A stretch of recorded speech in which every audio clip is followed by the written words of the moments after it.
Coach TJ. We now present our football seniors. Omar Bird. Omar is a 3-year member of the football program. In addition to football, he has played basketball for 3 years. He is escorted tonight by his mother, Ormandy Bird, and his godmother, Sarah Higginbotham. After graduation, Omar plans to attend college and major in business management. Omar Bird. Isaac Campuzano. Isaac is a 3-year member of the football program. In addition to football, he has wrestled for 4 years. He is escorted tonight by his father, Carlos Campuzano, and mother, Maria Ramos. After graduation, Isaac will attend the University of Georgia and major in business administration. Isaac Campuzano. Randall Carnes. Randall is a 4-year member of the football program. He is escorted tonight by his father, Randall Carnes Sr., and his mother, Heather White. After graduation, Randall plans to become a lineman. Randall Carnes. Sean Gray. Sean is a 4-year member of the football program. He is escorted tonight by his mother, Missy Gray, and grandmother, Debbie Gray. After graduation, Ryan plans to attend the Elite Lineman Training Institute and pursue a career as a lineman. Sean Gray. 8 minutes and then I get going. Paul Guerrero. Paul is a 4-year member of the football program. In addition, he is a 3-year member of the wrestling team and a 1-year member of the golf team. He is escorted tonight by his parents, Salvador Guerrero and Maria Rojas. After graduation, Paul plans to become a lineman. Paul Guerrero. Oh, he was also already a lineman. Cade Hendricks. Cade is a 4-year starter for the football program. In addition, he is a 3-year member of the track and field team. He is escorted tonight by his parents, Jason and Celeste Hendricks. After graduation, Cade will attend college to obtain a teaching degree in history or physical education. He hopes to coach football as well. Cade Hendricks. Ethan Hendricks. Ethan is a 4-year starter for the football team, where he has served as captain for 3 years. In addition, he has participated in school-sponsored weightlifting competitions for 2 years. He also is the son of Jason and Celeste Hendricks, and he is escorted tonight by his grandparents, Junior and Sheila Clayton. After graduation, Ethan plans to attend college and play football, then become a football coach. Ethan Hendricks. Melvin Dakota Jones. Dakota is a 2-year member of the football program. In addition, he has wrestled for 4 years. He is escorted tonight by his parents, Dakota and Jessica Jones. After graduation, Dakota plans to attend Dalton State College to earn a teaching degree. Dakota Jones. Bryson McGinnis. Bryson is a 3-year member of the football team. In addition, he has played baseball for 2 years. He is escorted tonight by his parents, Charlie and Brandy McGinnis. After graduation, Bryson plans to move to Florida, settle down, and start a family. Bryson McGinnis.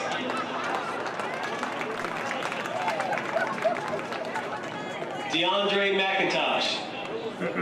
Dre is a 3-year member of the football team. In addition, he is a 3-year member of the track and field team.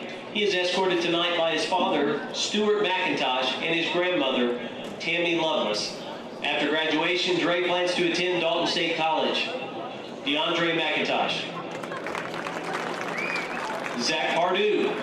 Zach is a 4-year member of the football program. He is escorted tonight by his father, Matt Pardue, and mother, Bonnie Black. After graduation, Zach plans to attend college and play football. Zach Pardue. Ryan Shaw. Ryan is a 2-year member of the football program. He is escorted tonight by Larry and Heather White. After graduation, Ryan plans to start his own business. Ryan Shaw. Brock Shellhouse. Brock is a 4-year member of the football program. He is escorted tonight by his parents, Billy and Jennifer Shellhouse. After graduation, Brock plans to continue playing football. Brock Shellhouse. Richard White. Richard is a 3-year member of the football program. He is also a 2-year member of the track and field team. He is escorted tonight by his father, James Wallace, and stepmother, Christy Wallace, and sister, Kate. After graduation, he plans to join the Marines. He would like to dedicate his senior year to the memory of his mother, Sean Ainsworth. Richard White. Those were your Gordon Central football seniors. On behalf of Coach Sheena Carroll, we now present our senior cheerleaders. Carly Brock. Carly is a 4-year member of the football cheer program. She is also a 4-year member of the soccer team. Carly's parents are Danny and Sheena Carroll. She is escorted tonight by Heather and Larry White. After graduation, Carly plans to attend Shorter University to obtain a degree in nursing and then work in a neonatal unit. Carly Brock, Michaela Caldwell. Michaela is a 4-year member of the football cheer program. She is also a 2-year member of the track and field team. She is the daughter of Aubie Caldwell and Stacy Hall. She is escorted tonight by her brother, Braxton Caldwell. After graduation, Michaela plans to attend Georgia Highlands to become an ultrasound technician. Michaela Caldwell. JC Hales. JC is a 4-year member of the football and basketball cheer programs. She is escorted tonight by her parents, Josh and Scarlett Hales. After graduation, JC will attend cosmetology school with hopes to eventually open her own salon. JC Hales. Taylin Ingram. Taylin is a 1-year member of the football cheer program. She is also has been a member of the homecoming court all 4 years of high school. She is escorted tonight by her father, Hank Ingram, and Nicole Floyd. After graduation, Taylin plans to attend Georgia Highlands and study to become a dental hygienist. Taylin Ingram.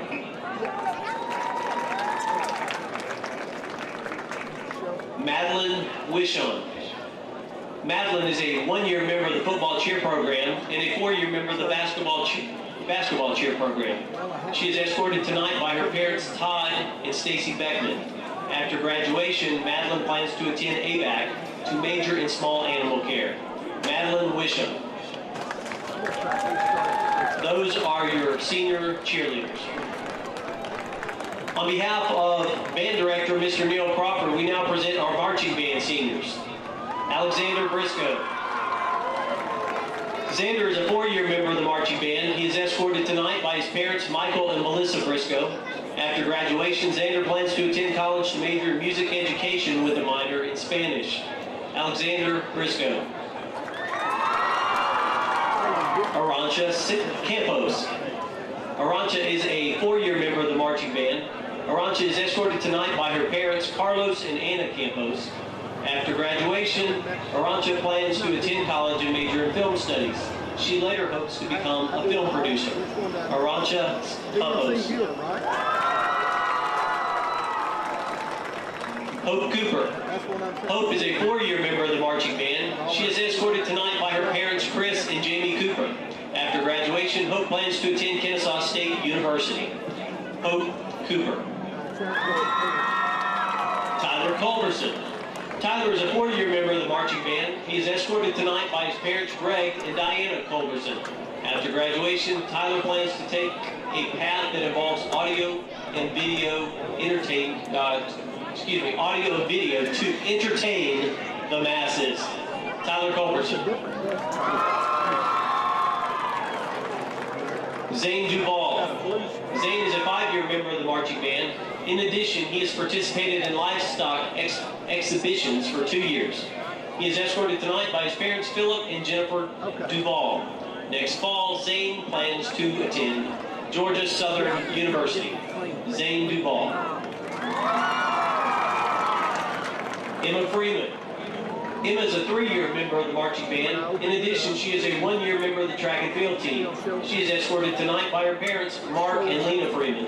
After graduation, Emma plans to attend Valdosta State University to study to become a nurse anesthetist. She will also join the marching band.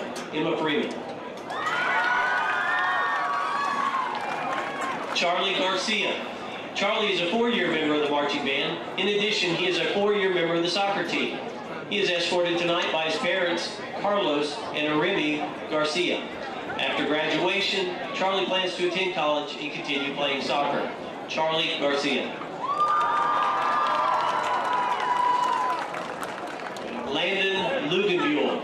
Landon is a 4-year member of the marching band. In addition, he is a 2-year member of the tennis team, and he has participated in the academic pole team for 2 years. He is escorted tonight by his sisters, Cassandra Tucker and Kendall Tucker. After graduation, Landon plans to attend college and earn a degree in physics. Landon Luganbuhl. Brisa Martinez. Brisa is a 4-year member of the marching band. She has also been a member of the homecoming court all 4 years of high school. She is escorted tonight by her parents, Nicholas Martinez and Lilia Gonzalez. After graduation, Brisa plans to attend Kennesaw State University to major in nursing to become a registered nurse. Brisa Martinez. Sam Mathis. Sam is a 4-year member of the marching band. He is escorted tonight by Chad and Jamie Barnes. After graduation, Sam plans to attend Juilliard in New York or Berry College to major in music. Sam Mathis. Nicole Parsons. Nicole is a 1-year member of the marching band. She is escorted tonight by her parents, Andrew and Katie Parsons. After graduation, Nicole plans to attend Dalton State College. Nicole Parsons. John Micah Richardson. John Micah is a 4-year member of the marching band. He is escorted tonight by his parents, John and Rebecca Richardson. After graduation, John Micah plans to go into video production. John Micah Richardson. Macario Sevilla. Macario is a 4-year member of the marching band. He is escorted tonight by Jimmy Burchett. After graduation, Macario plans to attend the Young Chefs Academy in Sandy Springs. Macario Sevilla. Austin Timms.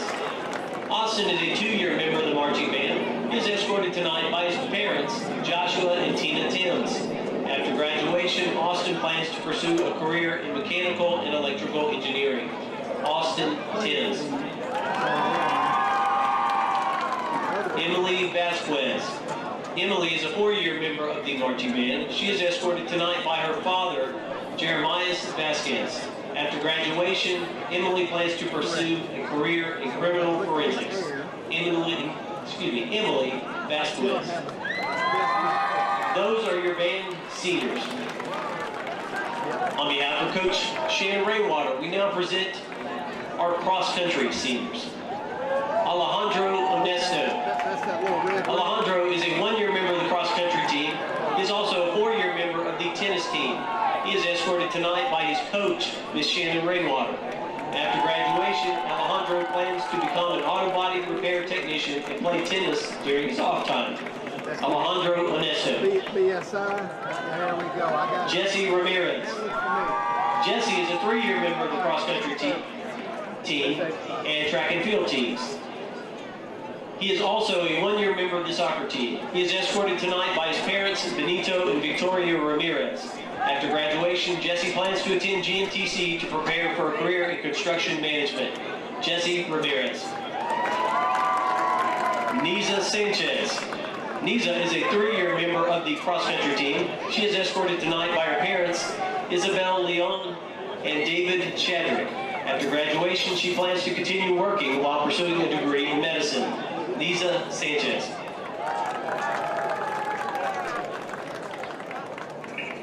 Those were your cross-country seniors. On behalf of Dr. Kim Waters, we now present our chorale, theater, and one-act seniors. Addison Baker. Addison is a 4-year performer in one-act. He also participates in chorale, the spring musical, Schuler Awards, SCA, and ITS. He is escorted tonight by his parents, Adam and Jennifer Baker.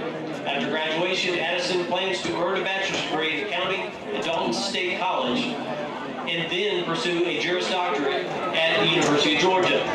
Addison Baker. Aubrey Dorsey. Aubrey is a 4-year participant in chorale, GCPAA, literary, and one-act. She is escorted tonight by her parents, Tim and Dana Dorsey. After graduation, Aubrey plans to attend college to earn a degree in musical theater while studying Shakespeare. Aubrey Dorsey. Anna Guider. Anna is a 4-year performer with one act in chorale. She is escorted tonight by Jeremy Guider and Jennifer Holden. After graduation, she plans to pursue a creative avenue while helping others and making a difference in society. Anna Guider. Seth Hare. Seth is a 4-year member of chorale. After graduation, or in addition, he has participated in one-act, total combustion, quartet, and tennis over the past 4 years. He is escorted tonight by his parents, Stephen and Sarah Hare. After graduation, he plans to attend college and earn a degree in accounting while participating in choir and playing tennis. Seth Hare. Samuel Holder. Sam is a 4-year member of chorale and total combustion. He is also a 1-year member of the quartet. He is escorted tonight by Lee Holder and Donna Peavy. After graduation, Sam plans to attend college where he will major in computer engineering while playing tennis. Sam Holder. Itzel Lopez. Itzel is a 4-year member of chorale, and she also participates in literary and one-act. She is escorted tonight by her parents, Jose Lopez and Esperanza Zavala. After graduation, Itzel plans to attend the University of Georgia and major in elementary education. Itzel Lopez. Lindsay Lawrence. Lindsay is a 4-year member of one act. She also participates in literary, FCA, Sources of Strength, National Honor Society, National Technical Honor Society, and ITS. She is escorted tonight by her parents, Danny and Jenny Lawrence. After graduation, Lindsay plans to obtain a bachelor's degree in communications from the University of Georgia. Lindsay Lawrence. Brianna Morris. Brianna is a 4-year member of chorale and the Performing Arts Program. She is escorted tonight by her parents, Eric and Amy Morris. After graduation, she will pursue a degree in art education from GNTC, later transferring to the University of North Georgia to earn a teaching degree. Brianna Morris. Adam Parker. Adam is a 4-year member of chorale. He is escorted tonight by teacher Ashley Hall. Upon graduation, he plans to attend GNTC to obtain a degree in computer science. Adam Parker. Kian Sexton. Kian is a 4-year member of chorale. She also participates in One Act, Academic Bowl, and the Tone Society. She is escorted tonight by her mother, Jody Sexton. After graduation, she will attend UTC and major in journalism and creative writing. Kian Sexton. Haley Sloan. Haley is a 4-year member of chorale. She is also a 3-year member of the trio, where she has earned 2 region wins and 1 state championship. She is escorted tonight by her parents, Mark and Patricia Sloan. After graduation, Haley plans to attend Freed-Hardeman University to major in music education. Haley Sloan. Emmanuel Wilson. Emmanuel is a 4-year member of chorale. In addition, he is a 3-year member of the golf team. He is escorted tonight by his mother, Emily Wilson. After graduation, he will attend college locally or in New York. Emmanuel Wilson. Ladies and gentlemen, this concludes our senior night recognitions. Please join me in showing our appreciation of the efforts of these seniors during their time as Gordon Central Warriors.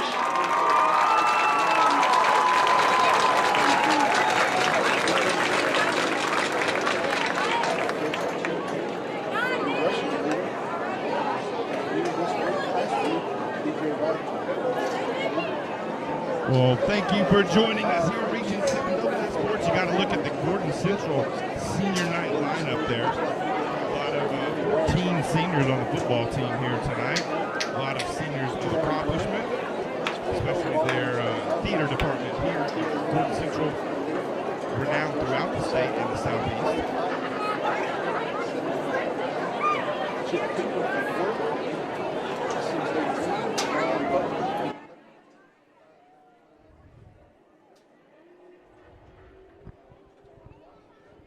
got Region 7AA football coming up here at 7:30 will be the kickoff. We're going to stay online, talk a little bit about the region, things that are going on, and give you a little bit of a recap while we wait kickoff here in the next 19 minutes. The teams are out warming up a little bit earlier. We're going to go through some of the key players, some of the key stats for both teams. We talked a little bit last week about the offensive weapons that Chattooga has been implementing with senior quarterback Brody Mobbs and region-leading rusher LaShawn Lester coming up on 4,000 total yards rushing for the career. Lester already is the only running back in school history to rush for over 1,000 yards in 3 consecutive seasons. And now the Indians have one game that they will not be able to reschedule and make up, a non-conference game that was canceled due to COVID.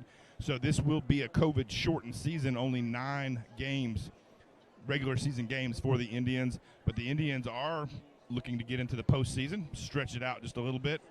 And right now sitting 1-0 in the region, 2-2 overall. The Indians definitely have an inside track to make one of those 4 playoff positions. You see two-way superstar linebacker and fullback Devin Haroch, another senior. Haroch has had a 100-yard rushing game and has been an integral part of kind of the offense, taking away a little bit of the attention that is keyed on Lester. Another part of that is sophomore running back Nick Hester.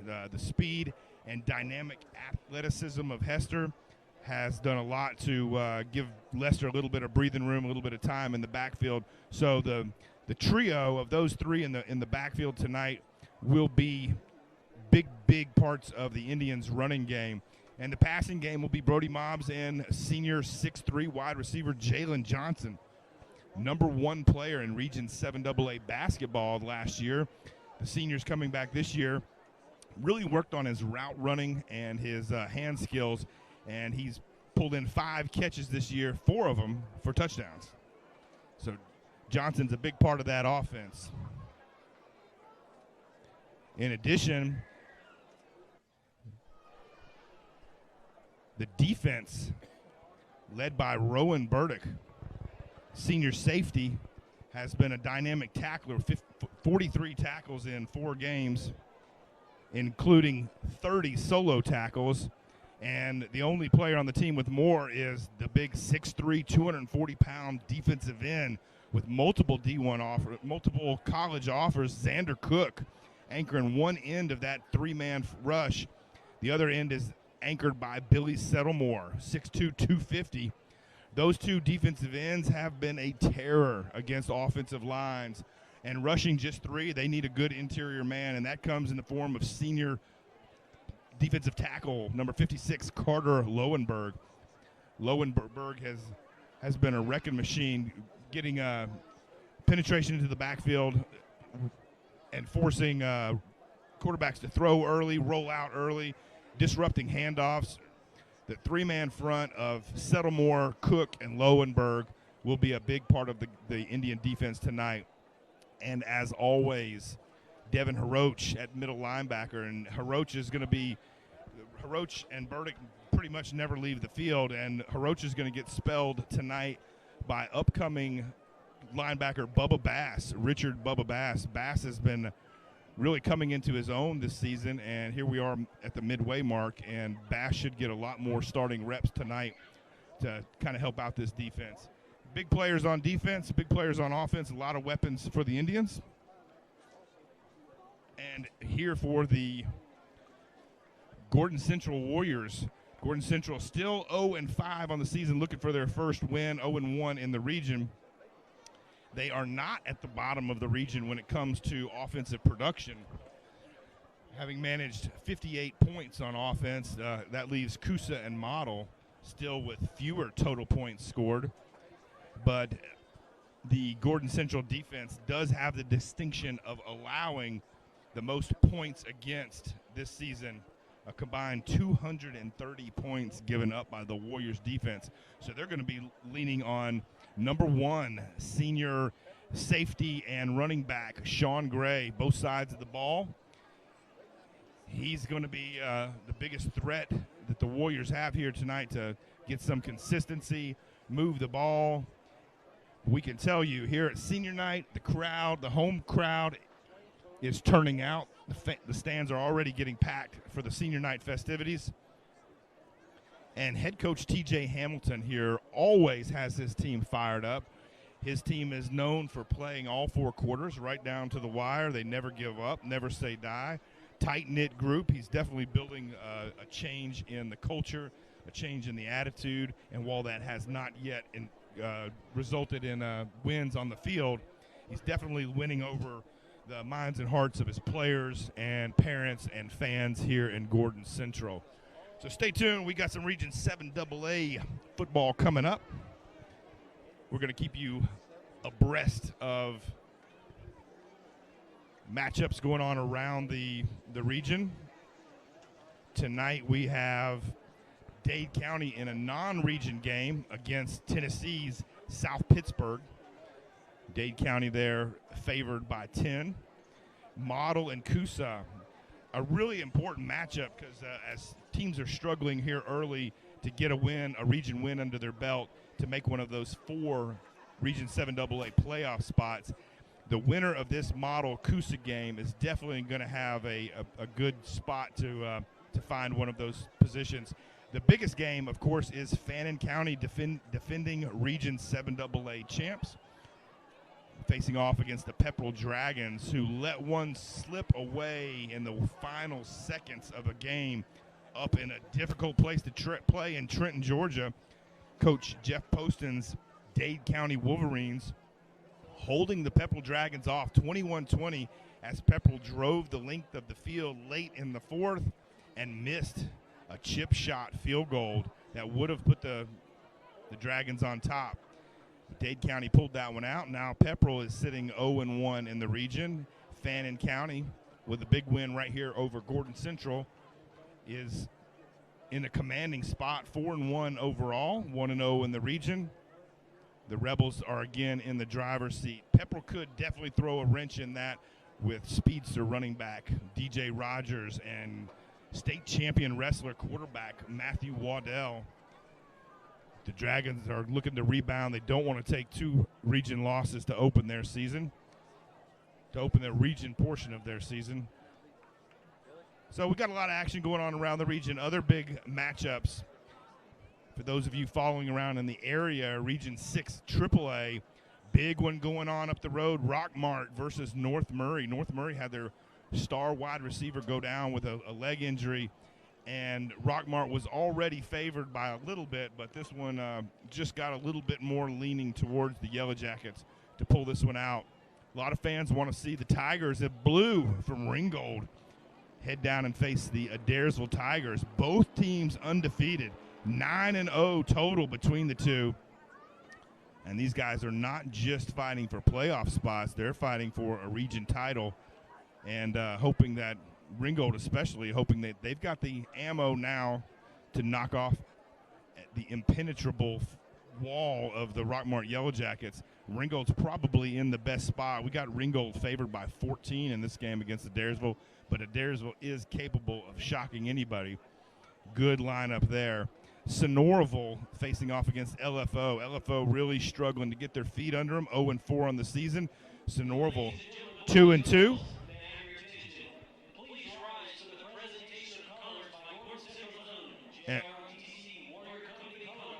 And we're going to turn things over to Meredith Campazano and the cadets of the Junior ROTC. And Jaden Goldberg, excuse me on that name. And remain standing until the color guard leaves the field.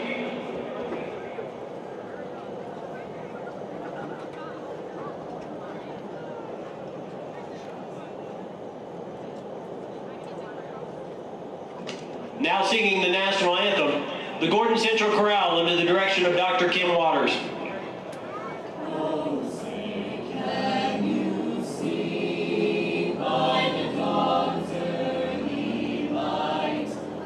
So proudly we hailed at the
Thank you.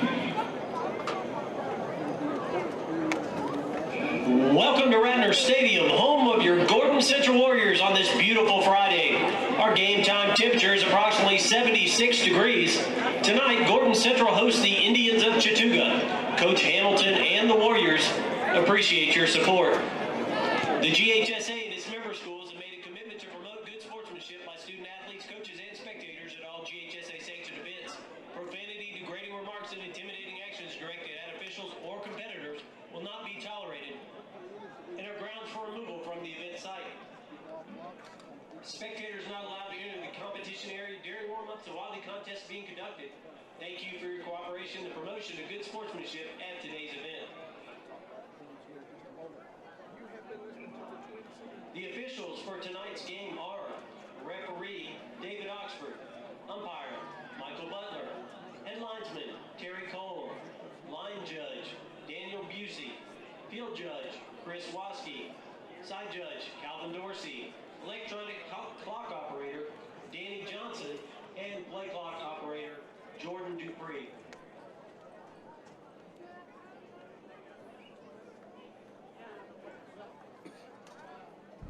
And here we're getting a look at the Gordon Central captain. The Gordon Central captains tonight. Looks like all the seniors coming out for the captain position tonight. And there are the Chattooga Indian captains.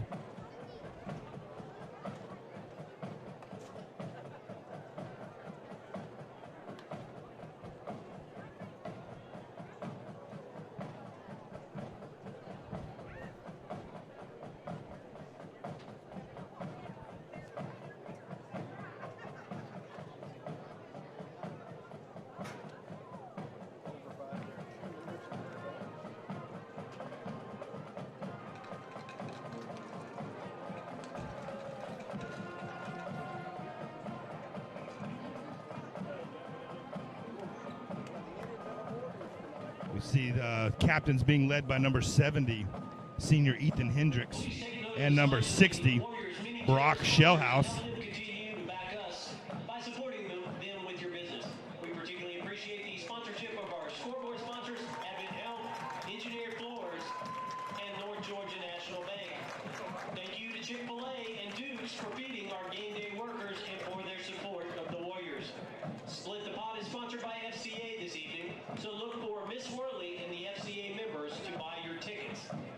The drawing will be held at the beginning of the third quarter.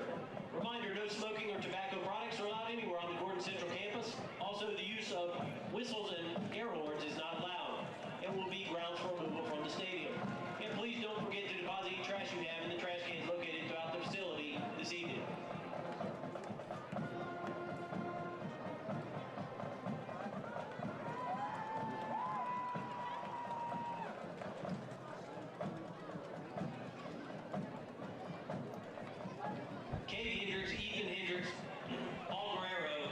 Brock Shellhouse are tonight's captains for the Warriors.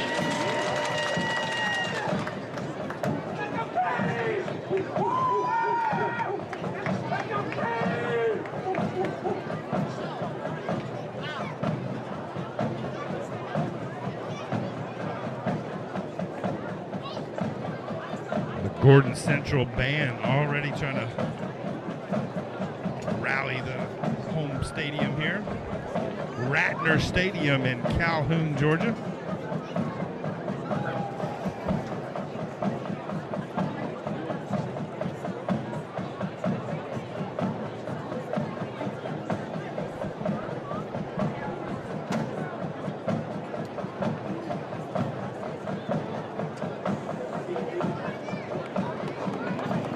Chattooga will receive the opening kick. Looks like Gordon Central won the toss, elected to defer to the second half, so the Indians have elected to receive the ball. So we're going to get a look at Brody Mobbs, the senior QB, and the Indian offense to start this first quarter.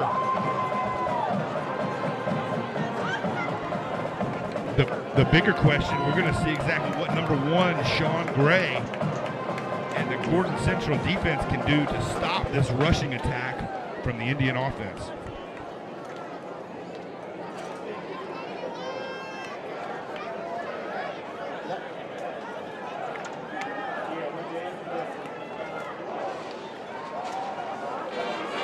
And there come the Chattooga Indians out on the field, ready to start this off. And here's a look at your home team, the Gordon Central Warriors, wearing all black tonight. Colors are blue and gray, but the Gordon Central team has chosen to do an all-black uniform tonight, senior night, trying to rally the troops and get a win here, a region win at that for head coach TJ Hamilton.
Pooch kick. It looks like this one may go out of bounds at about the 20. The kick by number 27, Alan Garcia, goes out of bounds. That resulted in a penalty against the Warriors.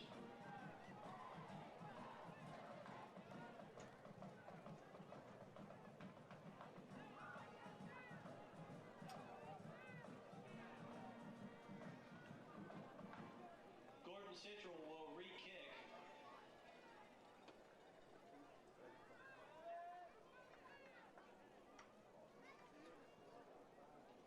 From the 35-yard line.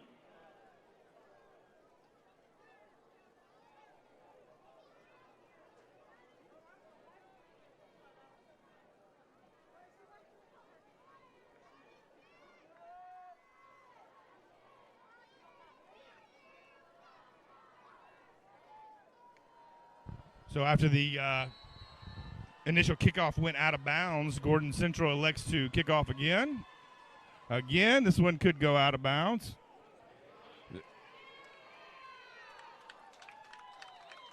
And Chattooga does it again, downing the ball on their own 1-yard line. Special teams disaster continues for the Indians. And looks like Gordon Central could be on the scoreboard first here, as for some reason the Indians chose to down the kickoff on the 1 yard line.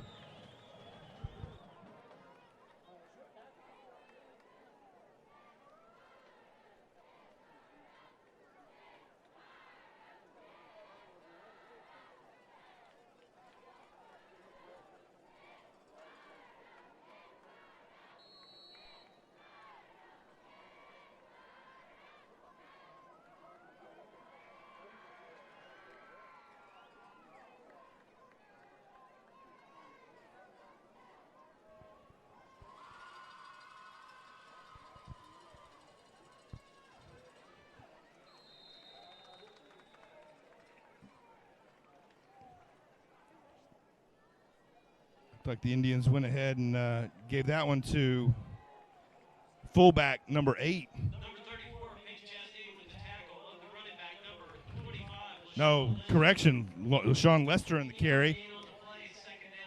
All the way out to the 9 yard line. Tackled by number 34.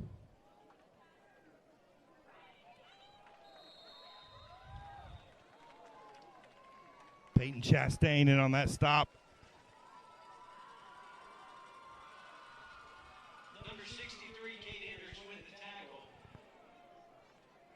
No gain on the play.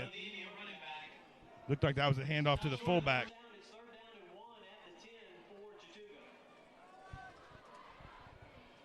The Indians out of and there's a little motion. We'll see if this is going to be encroachment. And it is all offsides on the defense. Pitt.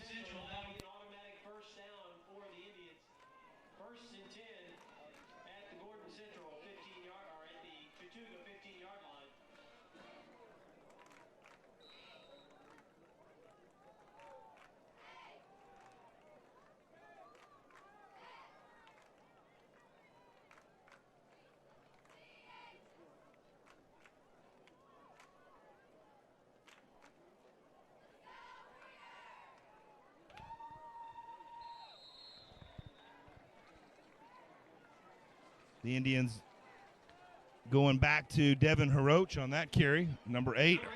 Haroch picks up about 7 on the play, all the way out to the 20-yard line. It's going to bring up second, a long 4.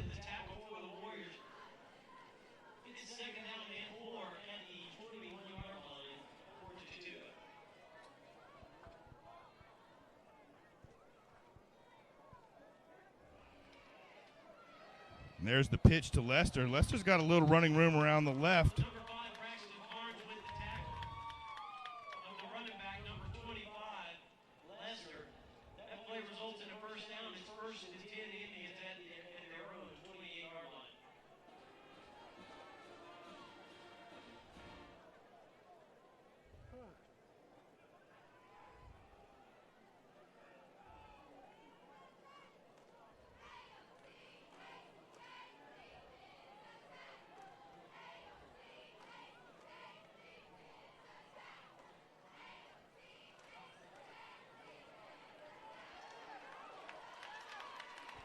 Nothing doing for the Indians on that play. Looked like number 8, Devin Haroch, pushed backwards.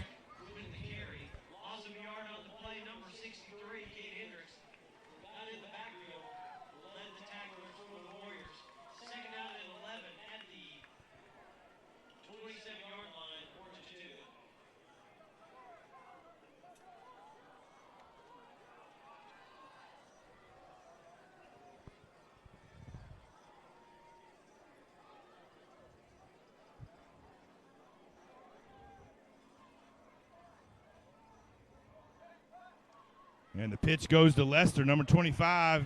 He's got some running room. Lester finally wrestled down by Sean Gray.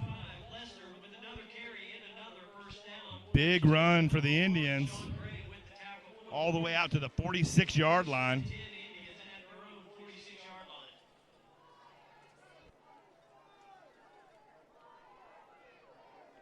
The Indians now starting this drive from their own 1-yard line all the way out to midfield.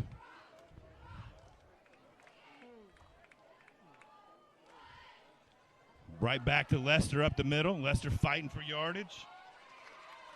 Picks up about 2 on the play. They're going to mark him down at the 48-yard line. Call that a 2-yard gain. Number 25, Lester with the carry, couple yards on the play. Guerrero and Cade Hendricks in on that tackle. Second down and 8 for the Indians at their own 48-yard line.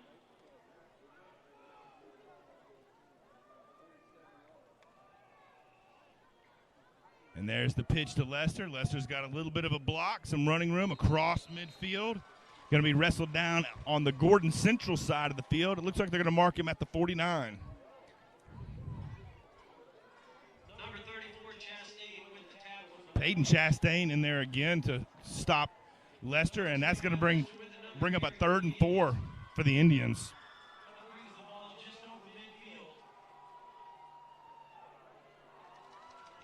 Warrior fans getting loud here.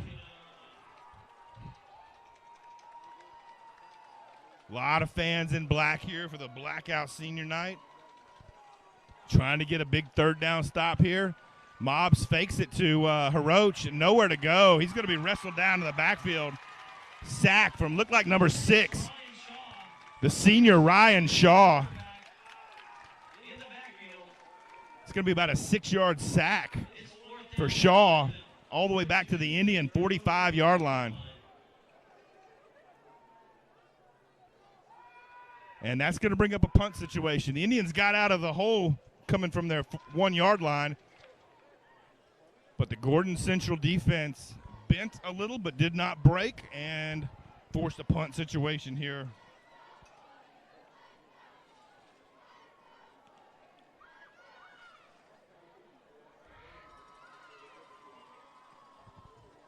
Nice high punt. Looked like Nick Hester back punting this ball. And it's going to take a big Indian bounce inside the 20 before being down at the 19-yard line. Devin Hester puts the Warriors offense starting position back inside their own 20. Thanks again to our scoreboard sponsors, Advent Health, Engineered Floors, and North Georgia National Bank. Thank you as well to our specialty sponsor, Papa John's, and thank you to Chick-fil-A and Duke's for providing food for our game day workers and supporting the Warriors.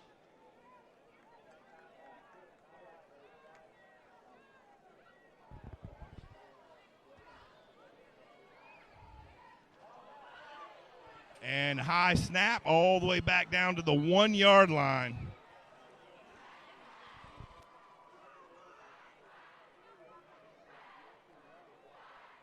High snap, corralled by number 10, McGinnis, at the Gordon Central 1-yard line. It's 2nd and a mile for the Warriors.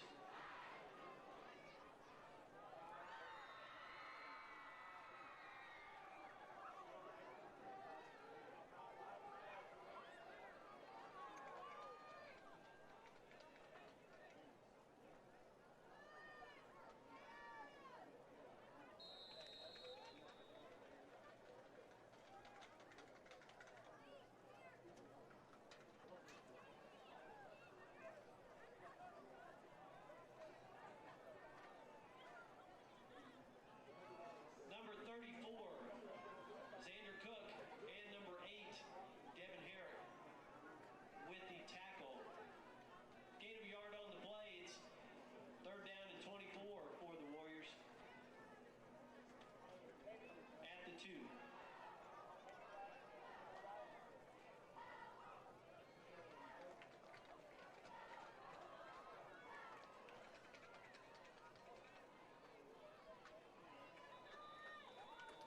Number 1, Sean Gray.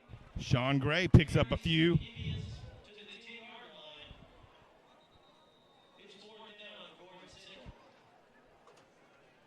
And after the high snap, the Warriors forced a punt from their own 10-yard line. Tonight's Split the Pot is sponsored by FCA, so look for an FCA member to buy your tickets. The drawing will be held at the beginning of the 3rd quarter this evening.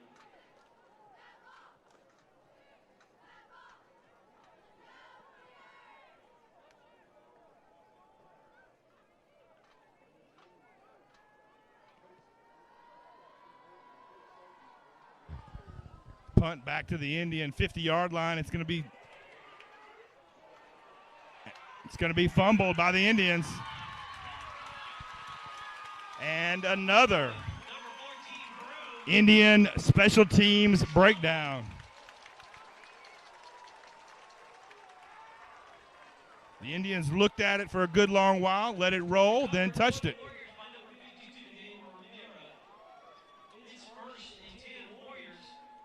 And Gordon Central has some serious momentum here.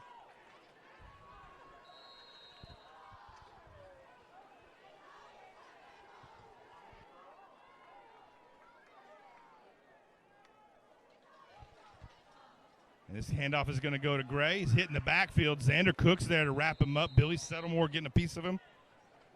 Xander Cook bringing him down. No gain.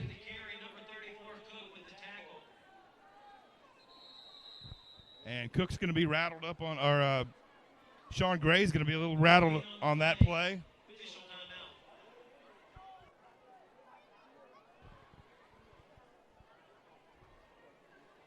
So a wild start to this one here as the Indians just having a complete blank mind as they down the opening kickoff on their one, managed to drive out to the 50-yard line before being forced to punt. A high snap on the first play from the Warriors pinned them on their one. They managed to fight out and pick up 10 yards before punting. And again, the Indians fumble the punt. So Gordon Central's got the ball. Sean Gray's coming off the field here. And I know the home fans are silent now, bated breath, hoping that Sean Gray is okay. The Warriors are going to take a little look at him over here on the sideline. They have no actual medical tent, so the trainer's just going to take a look at him and do a little concussion protocol.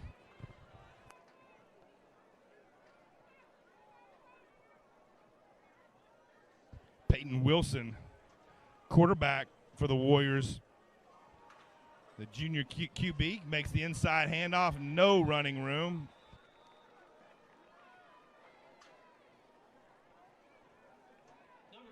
Jaden Jones on the carry. The freshman tailback for the Warriors could find no room there as Carter Lowenberg was all over Jones.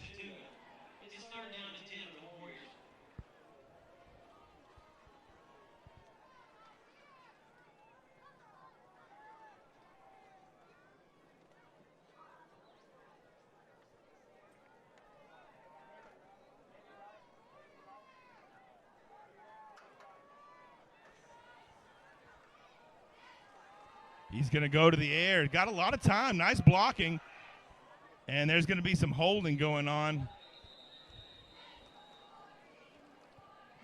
Looked like big number 70, Ethan Hendricks, was doing everything he could to give Wilson some time to throw. Might have got a handful of jersey.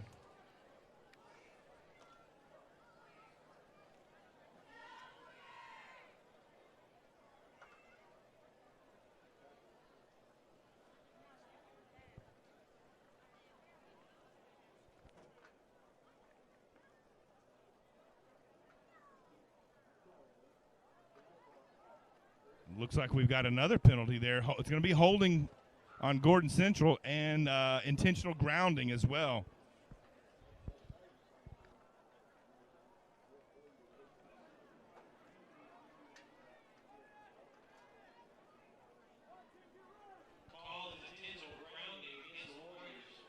So Wilson threw this one away while he was getting wrapped up and did not make it back to the line of scrimmage.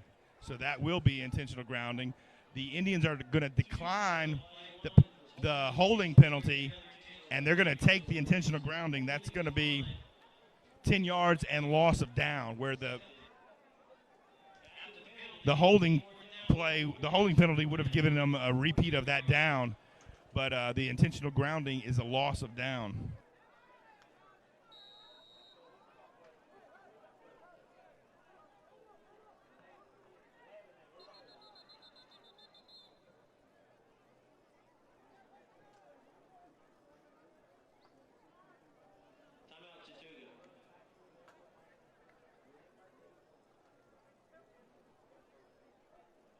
Chattooga's going to take a little time out. They may want to actually talk to the punt returner and special teams here.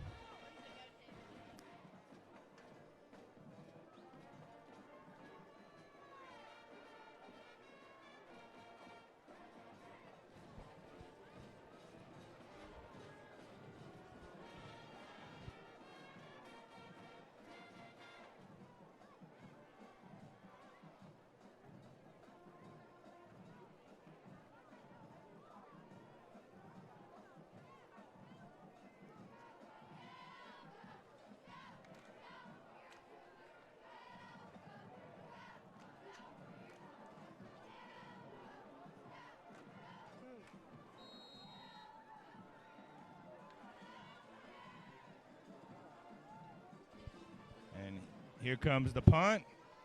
Rowan Burdick back to field this one. They're going to let this one go wisely. Punt goes out of bounds. Looks like this punt is going to be marked at the 27-yard line. Make it the 28-yard line. And another flag on the play.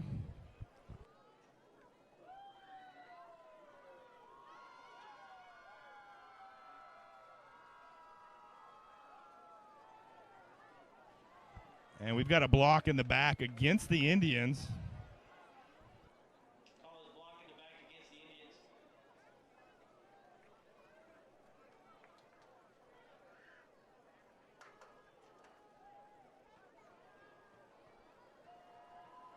So this will block the Indians, back the Indians up from the spot, from the 28, should be back to, to the 18-yard line.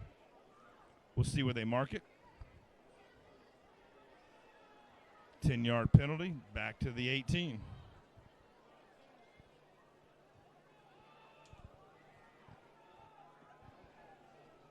After the penalty, it is first and 10 at the 18-yard line for Chattooga.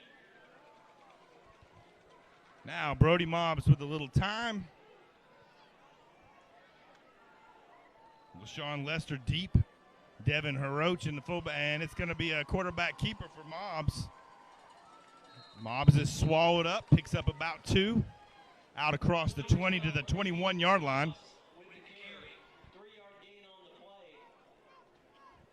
Good job from the Warrior defense swallowing him up.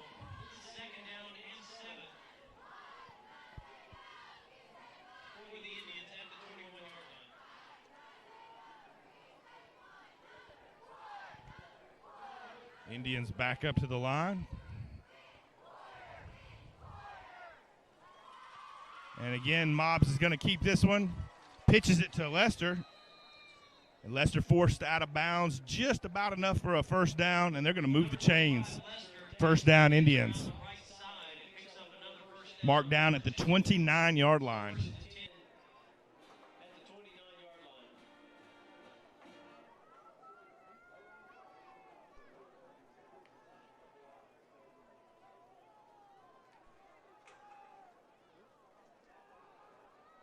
Indians now with a first down, 29-yard line. Jalen Johnson split wide to the left here, and they're going to – Mobbs is going to keep this one again. Mobbs picking up about 8, maybe 9 yards on that carry.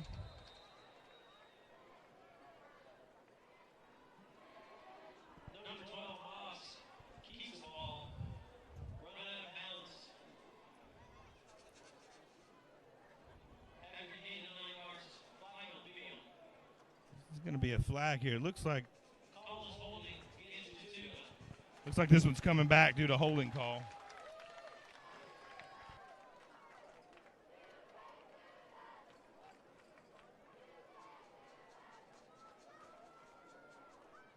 Ten-yard holding penalty is going to back the Indians up to about the 22-yard line.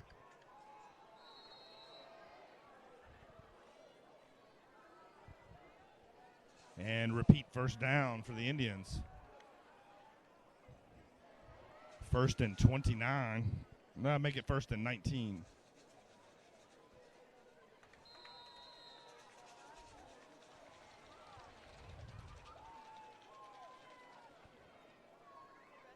Number 14, Zayden Perry on the carry. Picks up about 6 more yards to the 28-yard line.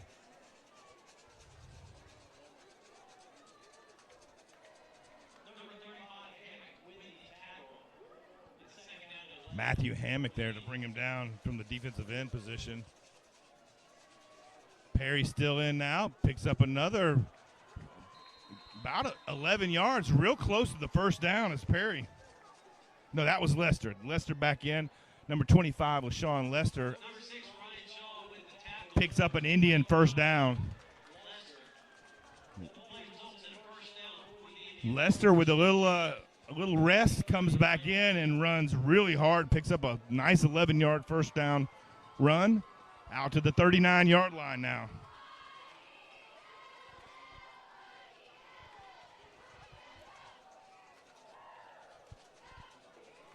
And there's the pitch to Lester. Lester's going to come off tackle on this one. Gets around the outside, and Lester's going to kind of hobble off to the sidelines there. No contact on that.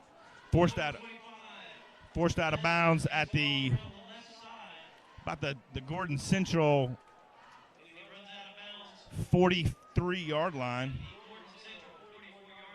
And that's going to be another Indian first down.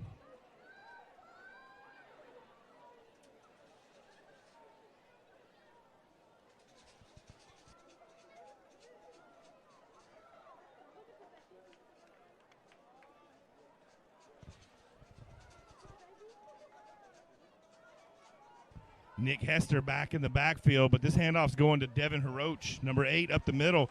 Haroch hammers up the middle. Picks up a solid 5-6 yard gain on that play. And we've got an injured Indian on the ground.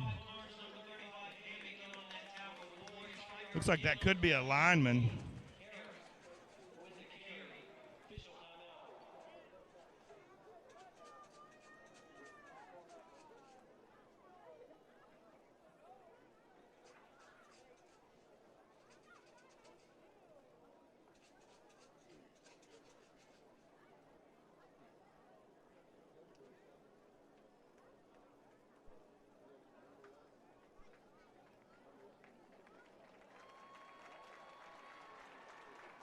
Number 73 for the Indians, senior Chandler Laney, shaken up, but he's walking off on his own back to the sideline.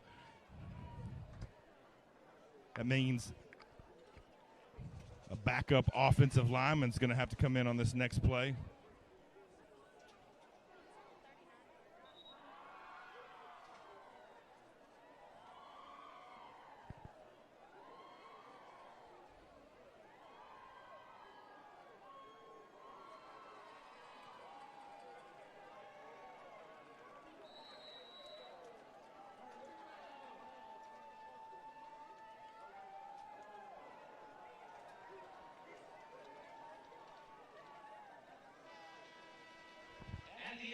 And that's going to be the end of the first quarter. I think Gordon Central's probably pretty pleased to see this one end in scoreless.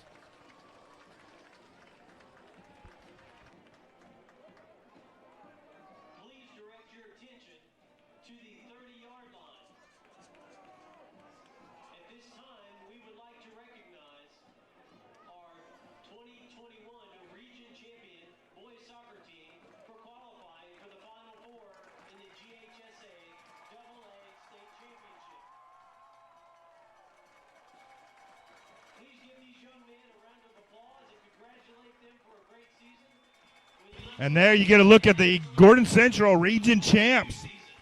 Last year's region champs soccer team. Getting a chance to be recognized and celebrated here at Ratner Field.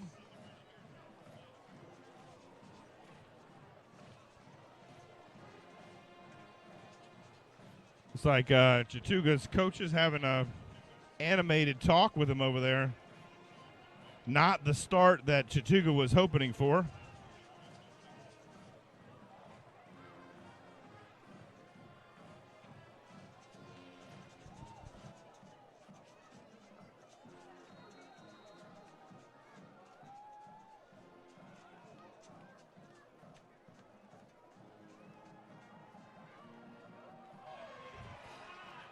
And that's Rowan Burdick with the reception. All the way to the end zone goes Burdick. Touchdown catch.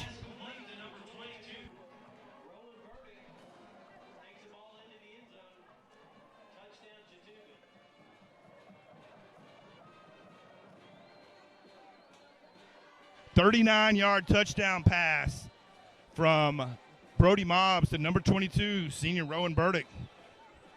Burdick picking up a touchdown run last week, and now a reception here. A lot of fans around Region AA wondering when Burdick was going to be included more in the offense. Well, they see there he's now a receiving threat as well.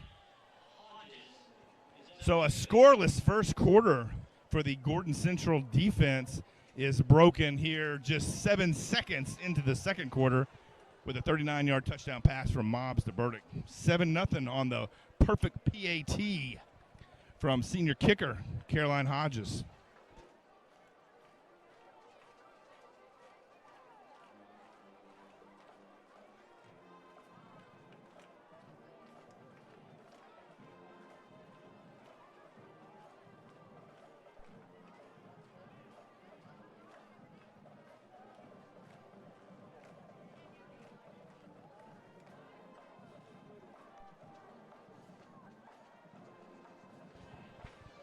Hodges has hit 15 PATs in the last 2 games, and then here early in the second quarter, 15 straight PATs.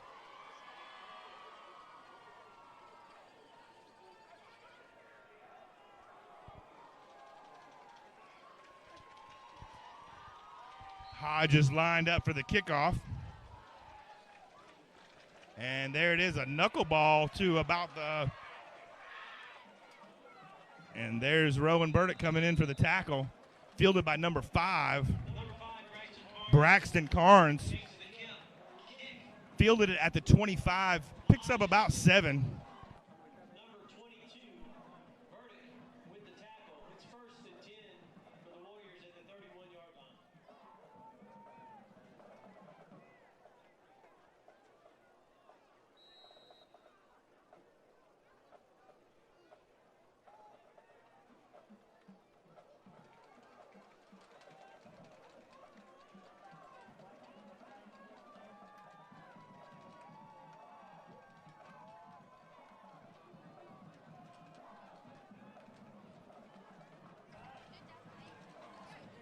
Swamped in the backfield.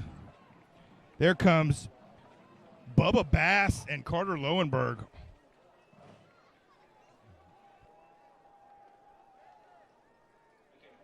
13, Wilson with the quarterback keeper. Number 52, Richard Bass with the tackle.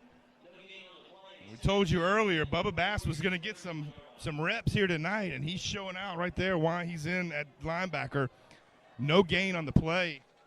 That's Lowenberg and Bass combined for the immediate stop. And there comes Gray. Nothing going. Billy Settlemore swallowed in the background. Devin Heroach and Billy Settlemore. 2-yard loss on the play. It's 3rd down and 12 at the Gordon Central 29-yard line. And the Gordon Central offense is going backwards here. 3rd and 12 now from their own 29-yard line.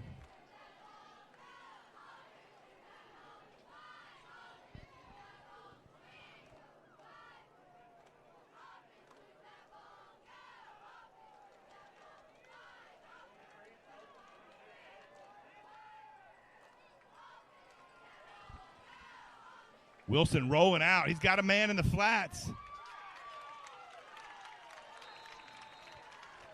Hit and stopped by, looked like number 2, Jalen Johnson. About an 8-yard pickup there, 4th and 3, as Jalen Johnson brings him down. It's 4th and 3 for the Warriors at the 38-yard line. Peyton Chastain, number 34, on the reception, but short of the first down. Looks like the Warriors are out to punt, and they have no punter.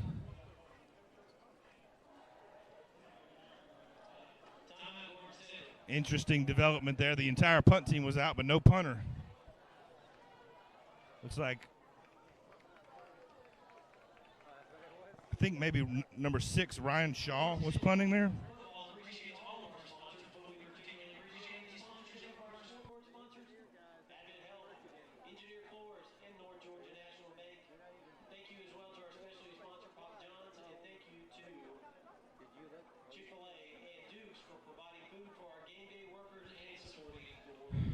Well, thanks for tuning in here to Region 7 AA Sports Friday Night Football action, brought to you by the one and only Crushed Tomato on the Square in downtown Lafayette, Georgia.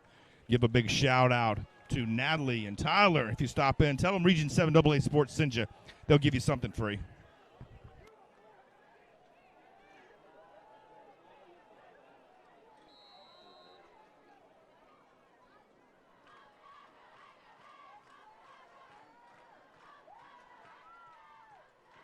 There comes the punt, fumbled again by the Indians, but recovered by Nick Hester.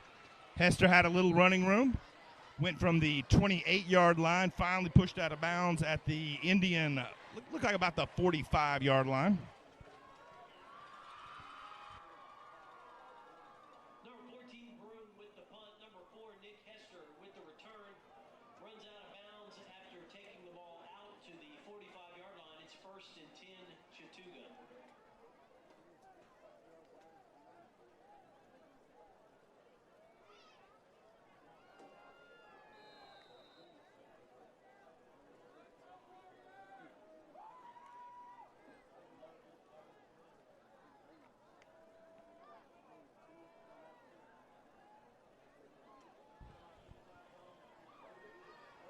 And there's the handoff up the middle. Looks like Lester rumbles out to cross midfield to the Gordon Central 48-yard line. Skylar Hill, the junior, making the tackle.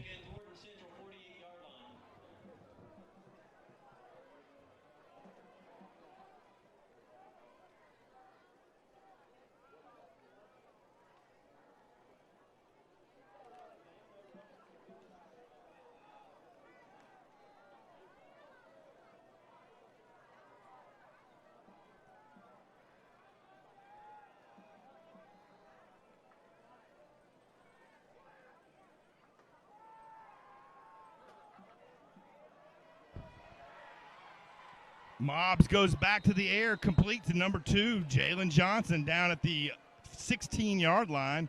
First down, Indians through the air.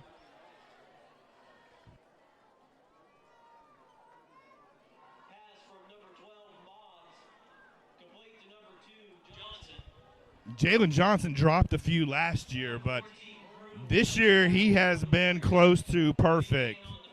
Mobbs has been leaning on him. If you throw the ball near number 2, Johnson is coming down with it.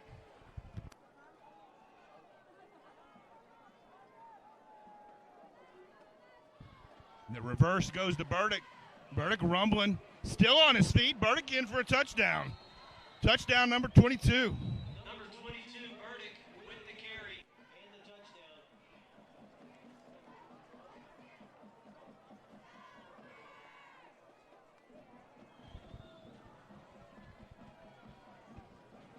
The Warriors just couldn't seem to get a hold of him.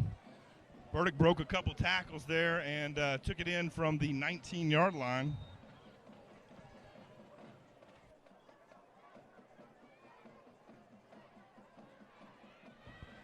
Caroline Hodges staying perfect, splits the uprights. That would have been good from 40 yards. Hodges has developed into a really consistent kicker here in her senior year. There was a time when the Indians worried about every kick, and Caroline Hodges has pretty much taken that worry off the board.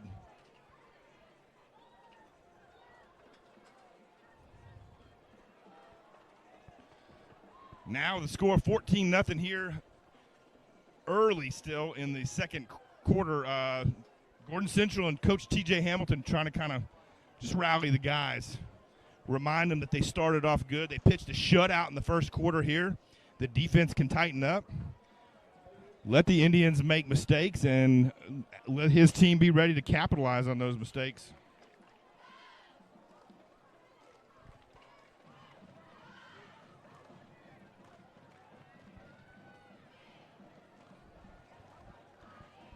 Hodges lined up to kick.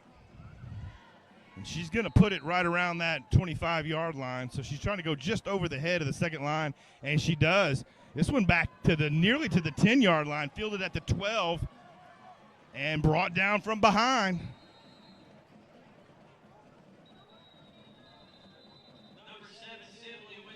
Looked like number 4, Nick Hester, on the tackle there. Thought it was number 7, Jaden Sibley there, returning that from the 12-yard line out to about the 25-yard line. But there is a penalty, and they're going to wave this one off.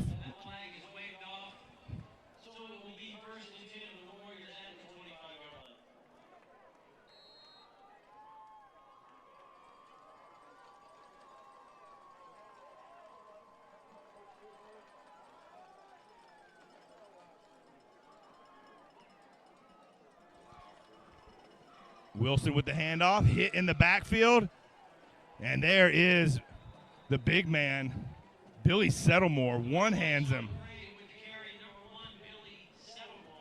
Billy Settlemore just caught Sean Gray with one hand and drug him for a 1-yard loss.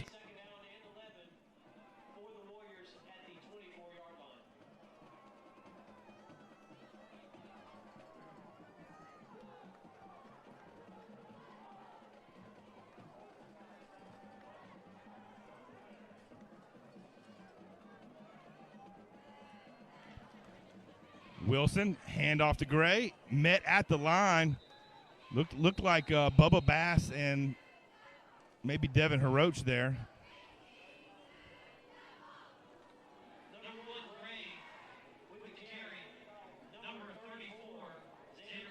Xander Cook and Bubba Bass. Xander Cook and Bubba Bass. Gray picks up 2, but Bubba Bass made him pay for that one. 3rd and 9 now for Wilson and the Warriors. Wilson just looking for any breathing room from his offensive line. He's got a big group of guys there, really trying to get some cohesion and establish some sort of push at the line of scrimmage. And it's going to be a quick pass. He's got a man in the flats, and he hits number 10. The backside shoulder pass to number 10, Bryson McGinnis. McGinnis picks up the first Gordon Central first down out across the 40 to the 42-yard line. Caught the Indians completely off guard there. Back shoulder pass. Really nice job by Wilson there to find an open man, and his offensive line did exactly what Wilson needed. They gave him 2 solid seconds of breathing room. Wilson found his man and hit him for a first down. McGinnis, nice catch. Turned and tried to pick up some yardage. Rowan Burdick there on the tackle. Here comes McGinnis again. Drug down. McGinnis picks up a solid 7-yard gain on the run. Number 10 out near the 50 to the 48-yard line. McGinnis, definitely not the biggest senior on the team, 5'9", 150, and looks like they're being generous with those numbers. Pretty small guy out there, but he runs with a heart that's a lot bigger than 5'9".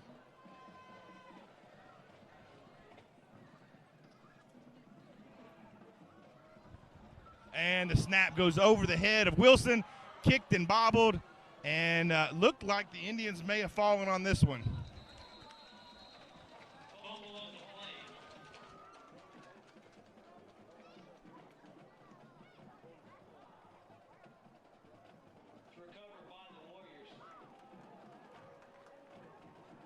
Gordon Central did manage to come up with that fumble. Couldn't tell who came out of the pile with it. They're going to give it to number 68 on the fumble recovery, Paul Guerrero, back at the 36-yard line. It's going to be that's going to be a big loss for the Warriors there. Had some momentum after the Wilson to McGinnis pass, and now they're going backwards again.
Wilson going back to the air, and he's got a man deep, wide open.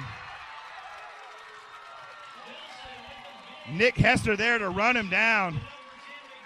McGinnis slipped into the backfield all the way down to the 12-yard line. Huge pass on 3rd and long. First and 10, Gordon Central at the Chattooga 14-yard line.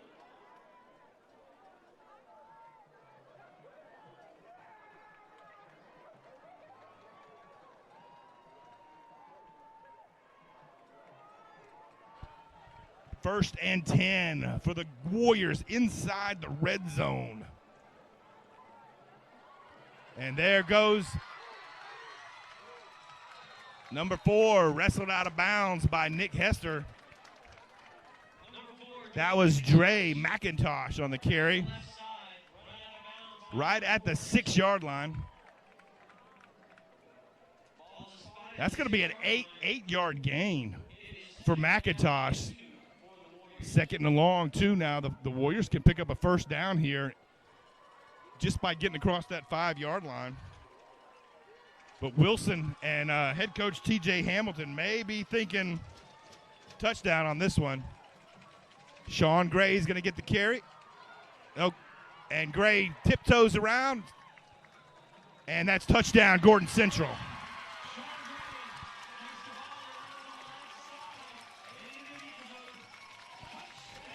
And the Warrior faithful is going crazy here in Ratner Stadium. Not a lot to cheer about for the Warriors so far this season, so they are going to celebrate now.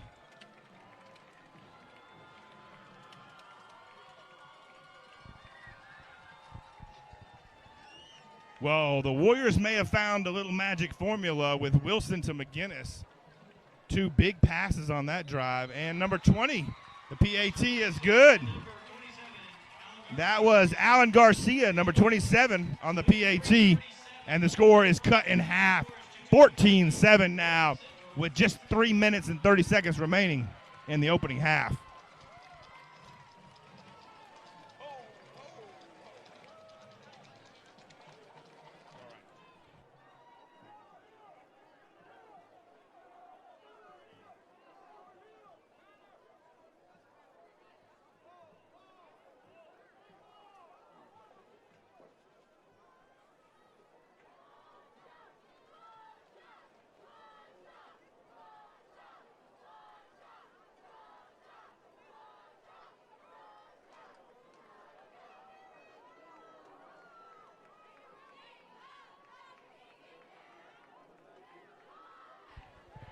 Gordon Central's brought a nice little student section here, and they've got something to cheer about.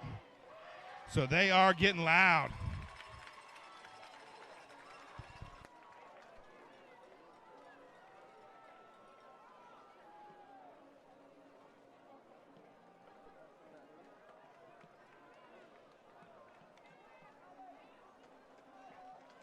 Alan Garcia back to kick. Burdick and Hester back to receive for the Indians. Deep kickoff. And that one will roll out of bounds at the 10. Brody Mobbs let that one just go.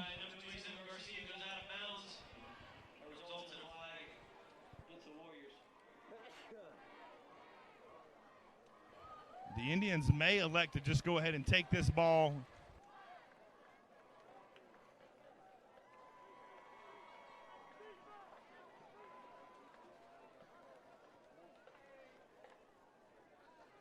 And the Indians are going to choose to go ahead and take this one with the penalty. Out of bounds kick, marked down at the 35. So the Indians and Brody Mobbs will set up shop after back-to-back touchdown drives. A 39-yard pass to Rowan Burdick from Mobbs, and then a 19-yard run by Burdick.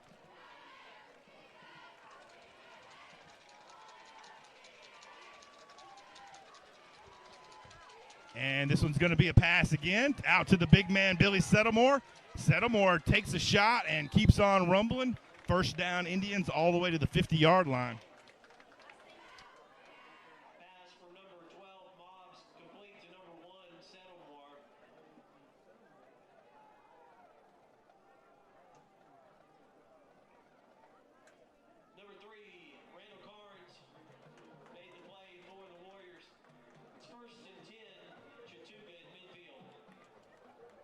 Nice pass there. Good job by the Chattooga offensive line there to give Mobbs a little time. Mobbs actually stepped up into the pocket, looked downfield, and made sure Settlemore got clear.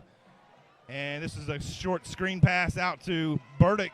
Burdick brought down just across the 45, maybe the 44-yard line. We'll see where they spot it.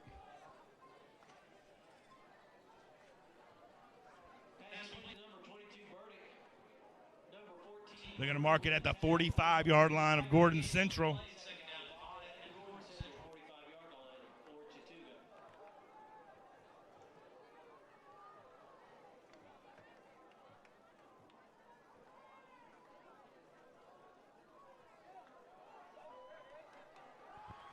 Handoff up the middle. Looked like number 14, Zayden Perry on the carry. Perry picks up about 1. Going to mark him down, give him 2 yards, mark him down at the 43-yard line. Number 35, Hammock with the tackle. Couple-yard gain on the play. It's 3rd down and 3 for Chattooga at the Gordon Central 43-yard line.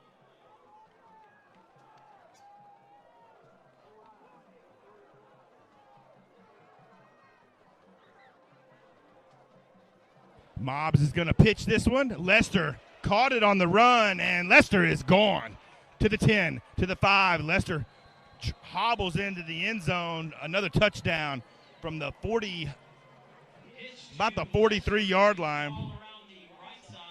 43-yard touchdown run from Sean Lester.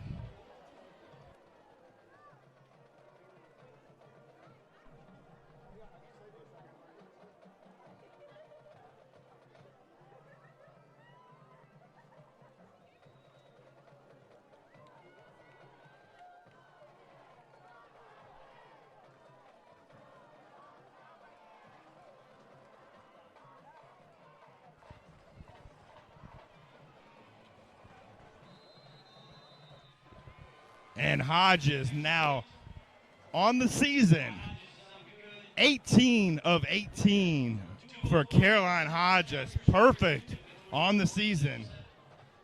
That is now 18 consecutive PATs for Caroline Hodges, and a good performance by the Indians to put up 18 scores.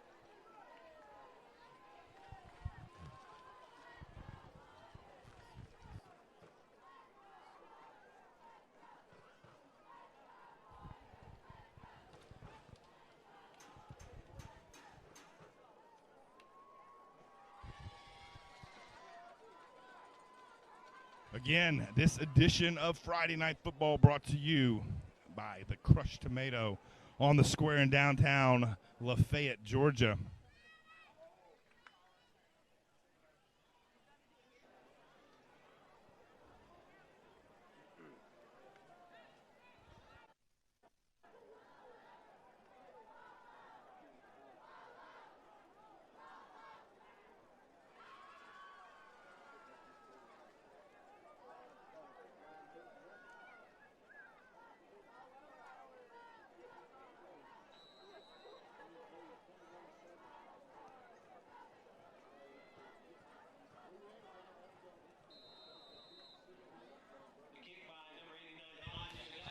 Hodges put this one just out of bounds. So the illegal procedure penalty will be probably accepted here by the Warriors because they wouldn't mind setting up shop at the 35.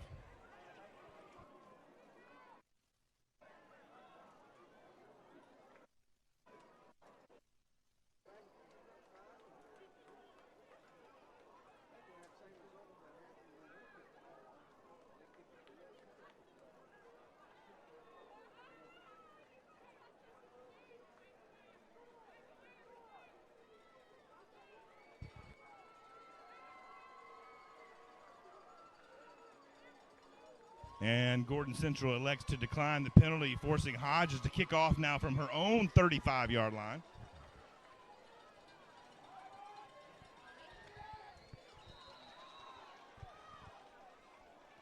And Hodges, nice boot here down to the, takes a little hop and goes out of bounds again. McGinnis had a shot at it at the 20, couldn't quite field it, so it rolls out.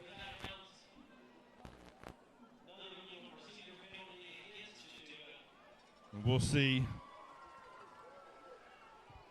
And Coach Hamilton's going to be content to make him kick it again, backing Hodges up even more.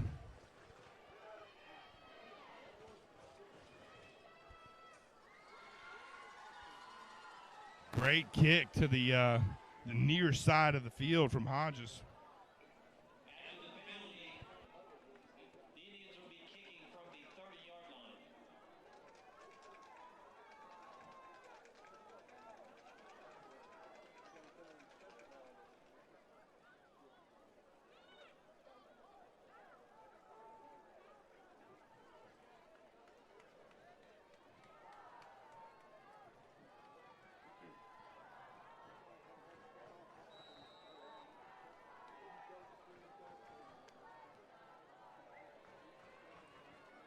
And this one going to be fielded at the 18. Brought down at the 31-yard line. Number 7, Sibley, with the return for the Warriors. Number 22, Burdick, with the tackle for Chattooga. Rowan Burdick there again to make the special teams play.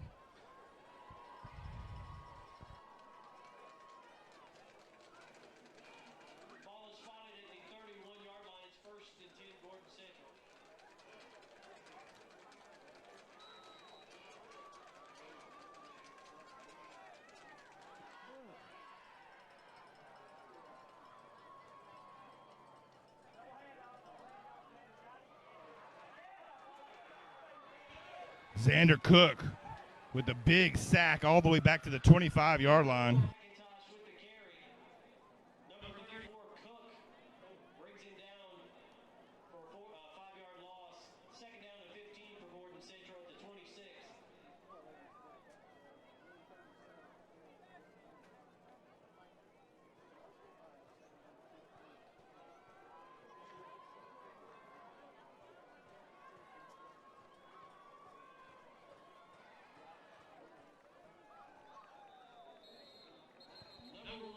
Sean Gray, no gain on the play, marked down at the 26-yard line. Brought down by, looked like Brody Mobbs and Xander Cook and Carter Lowenberg all in on that one.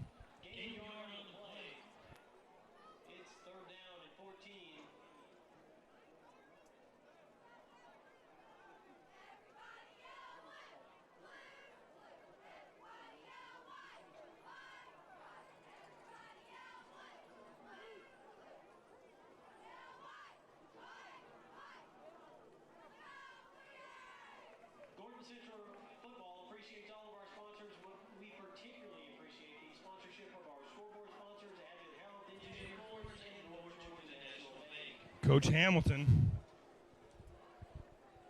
TJ Hamilton really doing a good job with the overall progression here, changing the culture. We talked a little bit about that. Down 21-7, his team has been able to overcome some adversity. They found a little bit of offense that worked. Now they're facing a 3rd and long situation here with just a minute remaining. He sure would like to see some positive production out of this drive, even if it doesn't result in a score. Just something for his guys to take into the locker room at the half.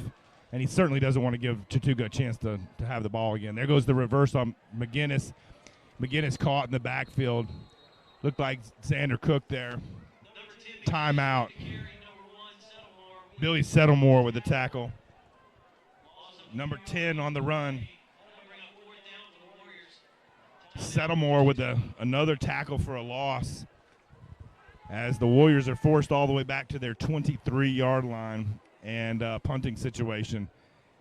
Really just what Hamilton didn't want to see happen here. And now the Indians still trying to overcome those special teams woes. They should see the punt here with 1:11 remaining.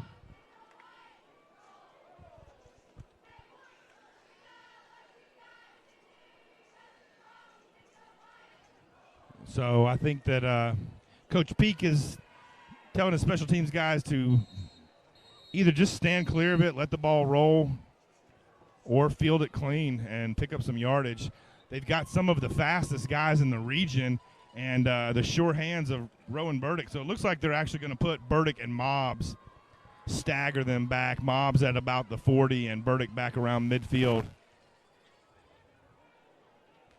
And Burdick is indicating that they've been given the fair catch. And the Indians touched it. Burdick's going to field this one. He's going to try to make something happen. Burdick's dancing around, and he's got a little room, one man to beat. A little stiff arm there from Burdick, covered up.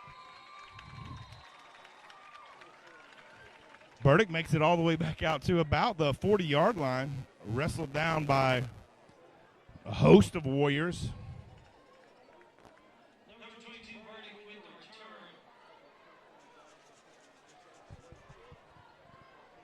And bringing that one out instead of on the 25, having it at the 40 is going to give Brody Mobbs a little chance here. It looks like they've got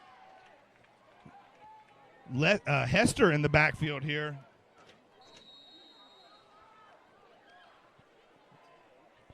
And it's going to be a pitch. Hester's got some running room. Nice block there. Hester out to about the 47-yard line. Runs out of bounds to stop the clocks. It's going to be second and a long 3.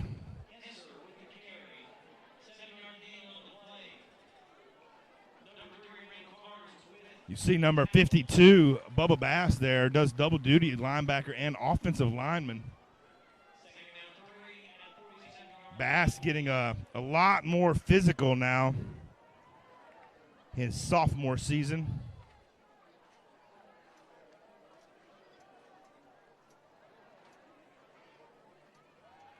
And the toss goes back. Oh, tripped up.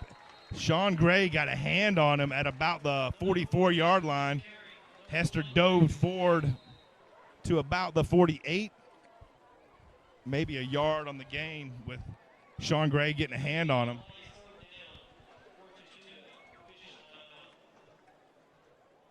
And the Indians are hoping that's not Nick Hester on the ground there.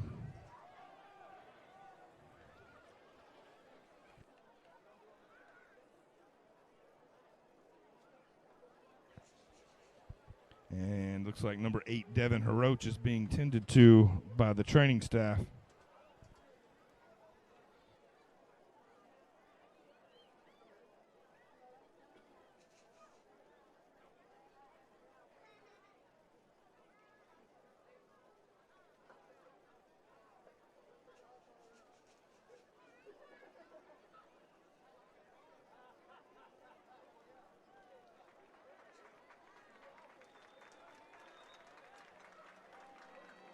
Hiroch gonna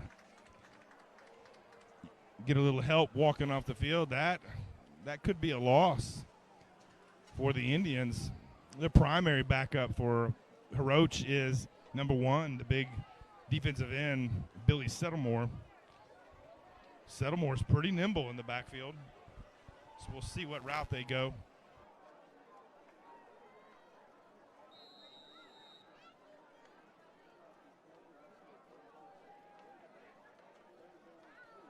And the pitch goes to Hester, and Hester is gone. Evades one tackle, evades another. Stiff arms his way into the end zone. It's on his feet. Number 4, Hester just made it look easy. And Devin Hester is just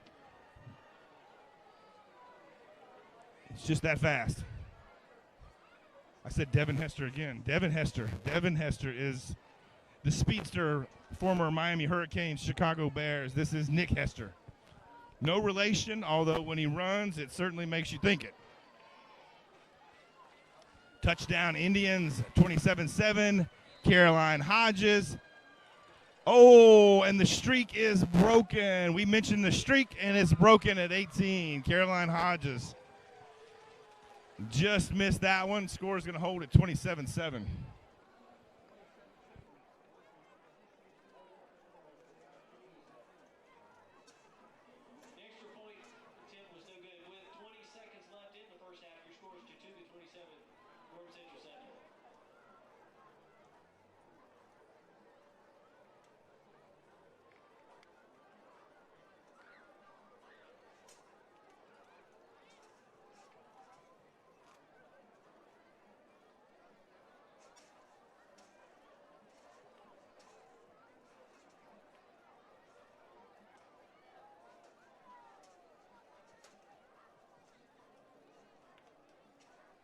Getting a little look at the Warrior halftime show coming out and setting up. Again, one of the premier theatrical programs around the Northwest Georgia area. And a rainbow unicorn gets everybody fired up. And the pooch kick fielded on the run. Looked like that one was fielded by number 9. That was number 5, Braxton Carnes. Surprised the Indians didn't want to go a little bit deeper on this kickoff with only 16 seconds remaining. And the fact that Wilson has hit McGinnis on 2 big passes here. I wouldn't be surprised to see number 10 try to sneak behind LaShawn Lester now in at safety along with Rowan Burdick. And they're playing well back, all the way back to their own 30, but still it's only 2-man deep.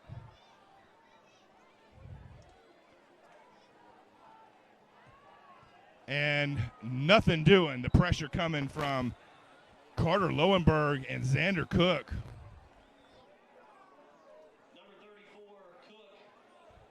Lowenberg and Cook with the sack, and that's going to wind the clock down to 8 seconds. Timeout called by Hamilton. He's still trying to get a play in. I love this attitude from the Warriors. Calling timeout, 8 seconds remaining. You're down 20 points, and you're calling timeout. He does not want to go into the locker rooms at halftime without some sort of reminding his guys that they had a great drive here. They had a big drive. They had a big defensive stop. They had a big offensive drive. He's just trying to find ways to pinpoint those successes play by play and remind his players of what they can do. So here comes Wilson and the Warriors. Second and a long 16 yards here from their own 44-yard line. Looks like this will be the last play. Again, Lester and Burdick back, and he's going to roll out. Looking deep, hit again. Xander Cook is there. And Xander Cook and Zayden Perry cap this one off with another big sack back to the 30-yard line. And that will be the final play. Hamilton wanted his offensive line to just get some confidence there and give Wilson a chance to throw that ball. And Xander Cook was not going to let it happen. Big performance from the defense there. Nice runs from LaShawn Lester and Nick Hester. And great offensive performance, special teams performance from number 22, Rowan Burdick, the all-purpose Swiss Army knife of the Indians. So stay tuned here, Region 7 AA Sports, as we bring you the bands from Chattooga and Gordon Central. 2 great band shows. We're going to hopefully get a little visit from our one and only Benton Burge, Northwest Georgia's premier news coverage and sports guy from Team FYN Sports. He does a wrap-up show after the games, late Friday night, 11 p.m., so you can stay awake and check out that show every night, brought to you on YouTube from Northwest Georgia football.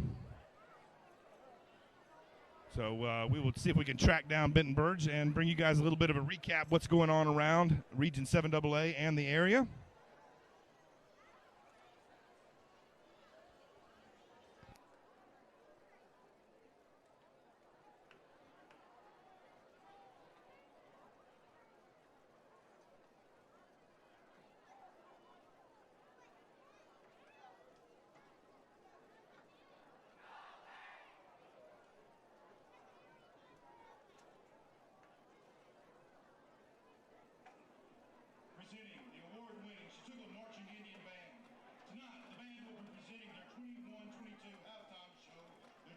Featuring the music of Elvis. Selections will include Burning Love, CC Rider, Blue Suede Shoes, Love Me Tender, Hound Dog, and I Can't Help Falling in Love with You.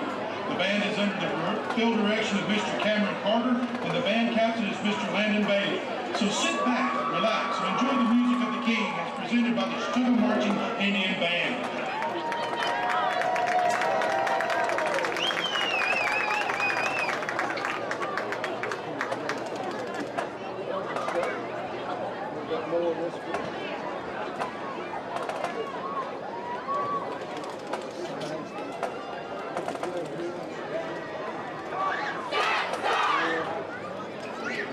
Drum major, is your band ready?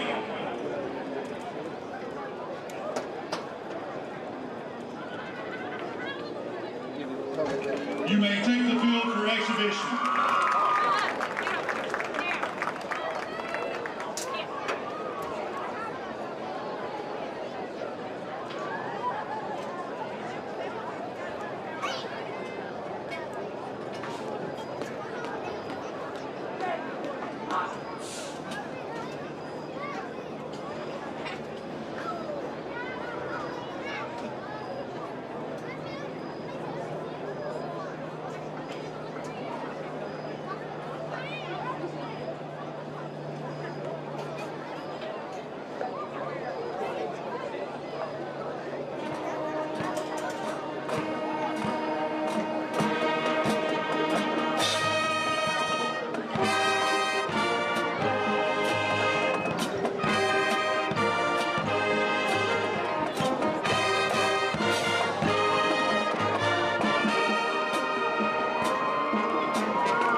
Good evening, ladies and gentlemen.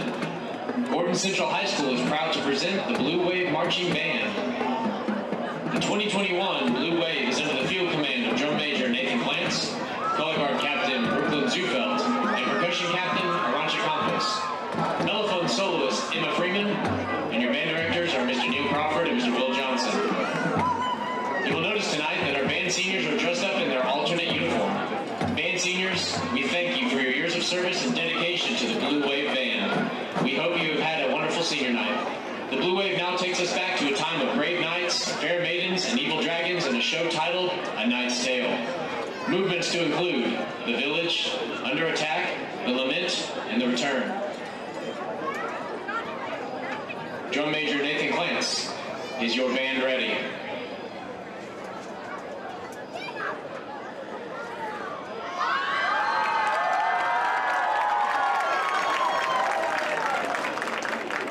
And now the Blue Wave Band presents A Knight's Tale.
All right, ladies and gentlemen, we are back. Region 7 AA Sports brought to you by the Crushed Tomato on the Square in downtown Lafayette, Georgia. And I am joined here rooftop at Ratner Stadium in Calhoun, Georgia, as the Indians lead the Warriors of Gordon Central 27-7 at halftime. Really slow start. I'm here with Benton Burge of Team FYN Sports, and he is part of the scoreboard, the post-game scoreboard show on NYGA, Northwest Georgia football, starting at 11 p.m. Is that right, Ben? Somewhere around 11 p.m. As soon as we can get back to a computer after the games. And it's kind of a call-in show. You and Lawrence put that together? Yeah. Lawrence and I, we just started it this year. We focus on all the regions around Northwest Georgia. You can actually send us a message on there, talk to us. We can get you on live. If you don't want to have your face on there, we can take your face off there. Well, I think I've been told many times that I've got a face for radio, so I stick with that. Yeah, I watch the show every Friday night because you guys do a really good job, like you said, of recapping the whole area from Region 6 AAA to the public 6A single A group and, of course, Region 7 AA. So you guys can really fill in the gaps pretty good. What do you think about the first half of this show here today? Well, when I was watching warm-ups, I told somebody sitting next to me in the stands, I said, Chattooga looks kind of flat warming up, and I said it'll be 0-0 at the end of the first quarter. And that's what it was. And that's what it was. And the first play of the second quarter, it's like Chattooga woke up and now put 27 points in the second quarter. And hopefully look to see more of that in the third quarter and then get some young guys in here and get some reps. I kind of got to agree with you there. I love seeing the young guys come out when you got a little bit of a lead, and we certainly have that here. 4 touchdowns in one quarter proves that the Indian offense can be lethal when all things are clicking. But the first quarter proves that this team will shoot themselves in the foot. Yeah, absolutely. And it kind of tells them, look, if you don't show up, no matter who you're playing, you don't show up ready to play, then you're going to be in a dogfight. And Gordon Central is notorious for keeping it close with us. I mean, it happens every year. We're over here at Ratner We Stadium. talked about that at the beginning. Last year took a fourth quarter comeback just to pull that one out. Yeah. And I think that around the region we've got some other big ones going on here. We're down under a minute before the kickoff. If you don't want to hang out for a little bit here in the third quarter, we'll kind of watch this third quarter warm up together. Yeah. So tell me what scores you got from around the area. Well, we just saw a late second quarter score. South Pittsburgh's beating Tennessee 14-10. South Pittsburgh's beating Dade County. South Pittsburgh of Tennessee is beating Dade County 14-10 right at the half, just before halftime. Yeah. Of course, we have our 27-7 score here. Another 27-7 score. Fannin County is up at the half on the Pepperell Dragons. Yeah, I picked Fannin to win that one by 10, but I didn't think they'd jump out quite that much. Yeah, little birdie told me Seth Reese is playing quarterback, and it's really sent our offense to the next level. So I believe Seth Reese can do that. And you see here, looks like Model is putting it on Coosa early. 37-0 Model over Coosa. yes, sir.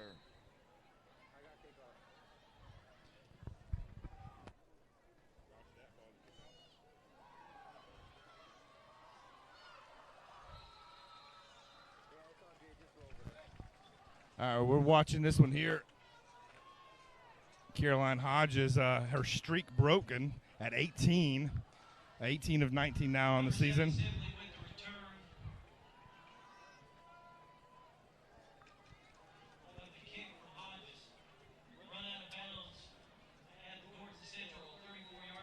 So we're going to see Wilson setting up again just outside of his own 30-yard line at the 34. Indian defense has been really good, but they've let those McGinnis slip past them 2 times now, and Wilson really made him pay. There comes Sean Gray, and a penalty flag thrown from the near side of the field here. Immediately on that one. Number 1, Gray with the carry. Number 56, Lowenberg with the tackle. Flag on the play. We'll wait to see what that flag is. Carter Lowenberg definitely been getting his job done today. Him and Billy Settlemore and Xander Cook. Love watching that 3-man front. Yeah, the Warriors had negative yards rushing in the first half. So yeah, we just saw that 18 carries for -5 total yards of rushing, while the Indians broke the 200 mark. 10 carries from LaShawn Lester, unofficially just over the 120-yard mark from Lester. And, of course, 2 touchdowns from Rowan Burdick, yes, one through the air, one on the ground. Sean Gray up the middle. Sorry. He could really push the pile. Yeah, Sean Gray is one of their better players. He's been around for a while here now. He's a senior, so they'll really miss him next year. Yeah, I thought he came into his own last year, and this year the whole team is definitely leaning on him heavy. Gray all the way out to the 43, 3rd and a short 1 now for the Warriors. And Coach Hamilton's really just wanting some positive plays for his kids to hang their hat on. A 3rd down conversion here would be huge. Keeper for Wilson. Looked like Zayden Perry maybe. Who was that came around and got him? Carter Lowenberg. That's an advent help first down for the Warriors. Number 56, Lowenberg with the tackle for Chattooga. It's 1st and 10 north of center. He needed 1 yard. He got 2. A yard and a half, too. Yeah, just barely had that one.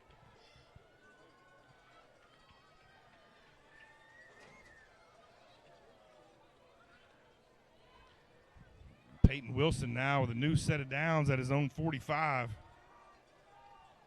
And there's the reverse from McGinnis, and the Indians don't bite. Xander Cook just too disciplined. Yeah, he actually got blocked in the back, and the guy didn't know he was pushing him right into the tackle. It's going to lose about 4 on that one. Xander Cook, 6'3" and 240, and it has about a 78-inch wingspan.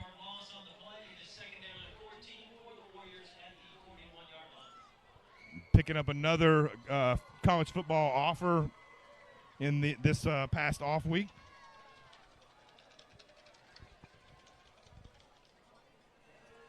And it's going to be a pass, knocked down. Looks like number 5, Marion Mosto are getting in the action there. Yes, I seen one of his cohorts there looking at him like, "Hey, why didn't we catch that?" But good bat down for number 5. The incomplete pass is going to bring up 3rd and 14 now, still at their own 41-yard line here. They have not been very successful on 3rd down conversions, but they did get the last one. We'll see what Peyton Wilson pulls out of his hat here. I'm guessing it's got number 10 written on it, and there is the air ball. And they're going to get a pass interference call picked off. Yeah, that was accidental contact. There was no intent to that at all. Just some tripping over there. Nick Hester just stood under that one. I believe we're going to take a flop out here at the 35-yard line. Yeah, I think LeBron will get fined for that one. Yeah, I didn't see any pushing and shoving. Looked like their feet got tangled up as they both were running down the field. But it did draw the penalty, and that's going to be a first down for the Warriors right there.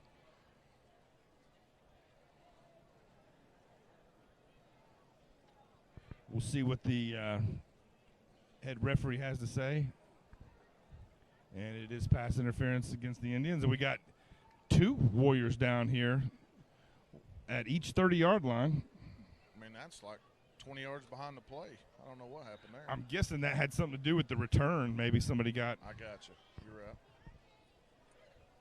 The interception returned by Nick Hester went all the way back the distance of the field to the other 30, and down there we have at about the 25-yard line, we've got another injured Gordon Central player down.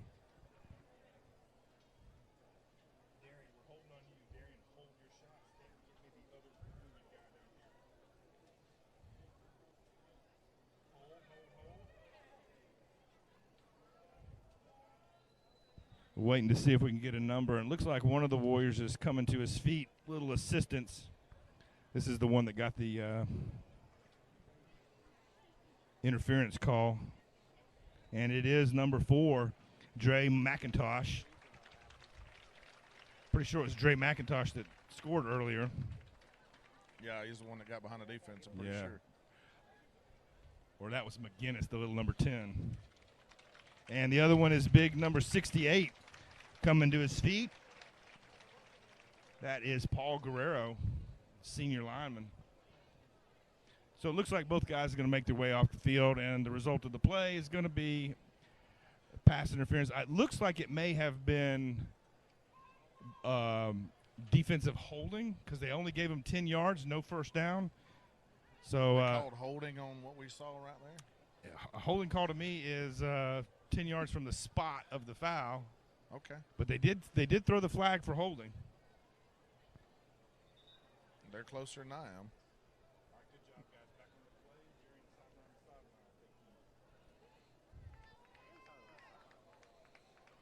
That penalty was against Chattooga.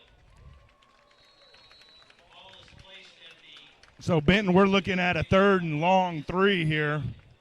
And another chance for Peyton Wilson to convert and keep this drive alive.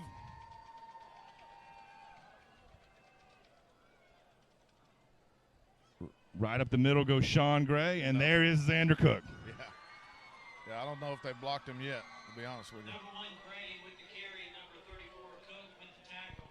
Talking about players of the game, we've seen big, huge run from Nick Hester, big runs from LaShawn Lester, already 100 yards rushing in the first half, 2 scores from Burdick. But on defense, Xander Cook has been lights out up front. And the whole defensive front line, Settlemore's been in there, Cook, Lowenberg. Yeah, definitely. They've been playing in the backfield all night. Really like the play, too, of backup linebacker coming in, a lot of reps this time, Bubba Bass, number 52. Yeah, he's been making plays. Sophomore linebacker. Hey, we're faking the punt here, and they throw it out there. And it's going to look like a little – got a penalty here. Nice fake. That was Alan Garcia. Faked the punt and passed it. And I think there's a good chance we might have linemen downfield right there. Always a risk on a fake punt. And they're waving it off. Wave it off. First down on the fake punt. And there you go. Warriors just looking for some signs of life. You know, I'm not exactly sure what the high school rule is, but the guy was more than 3 yards. I know that. Ryan Shaw on the completion, and it's a first down for the Warriors. Warriors aided by penalties here, getting little glimmers of hope,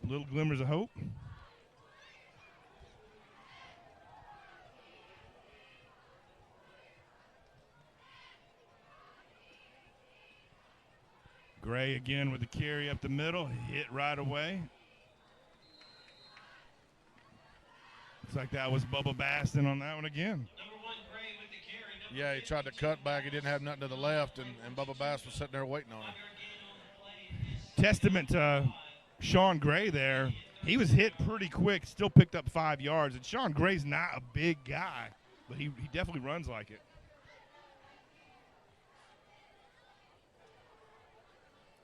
They got him listed here at 6'1", 175, and I'd say that's being a little generous.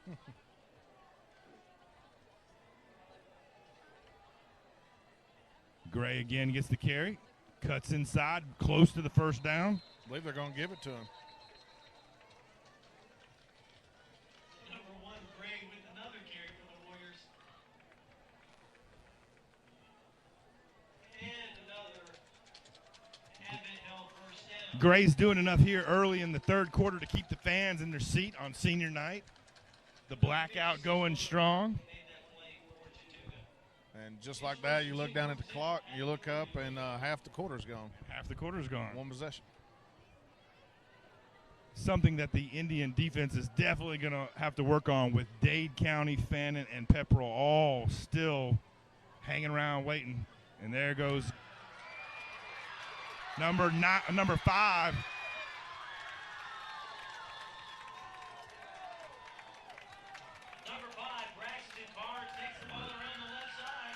Braxton Carnes all the way down to the 1 yard line.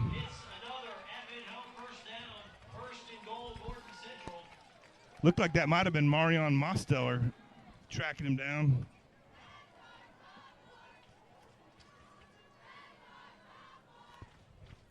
Mosteller and Nick Hester come from across the field. And this is going to be a quarterback keeper. And he's in.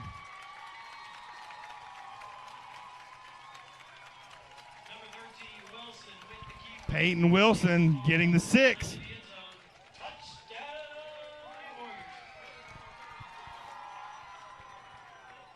All on the big run from Braxton Carnes, sophomore.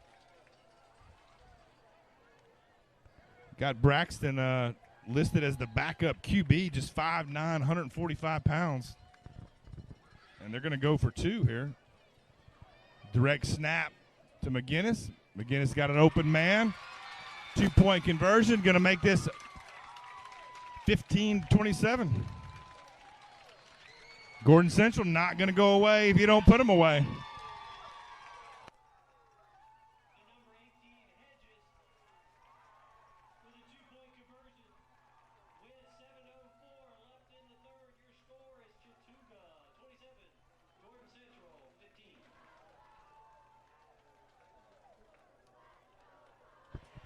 And Benton, you can see there the energy and momentum just swang pretty hard right back to the Warriors.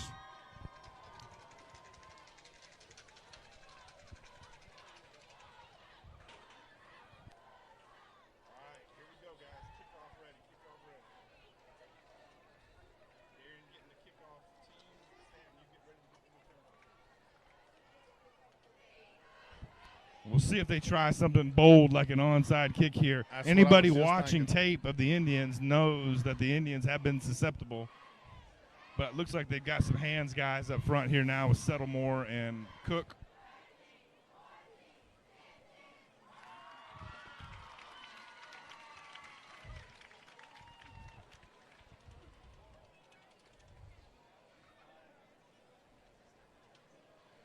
Garcia paying a lot of attention at how he set that ball. That tells me he may be trying to spike this one into the ground. We'll see.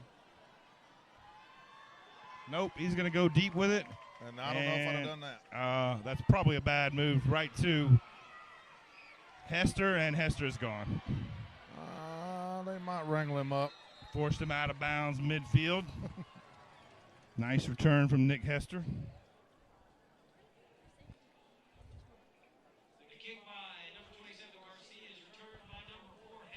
About a 40-yard return there from Nick Hester. Actually, a good job by the kickoff team to get him out of bounds. When Hester sees a hole, it's usually over.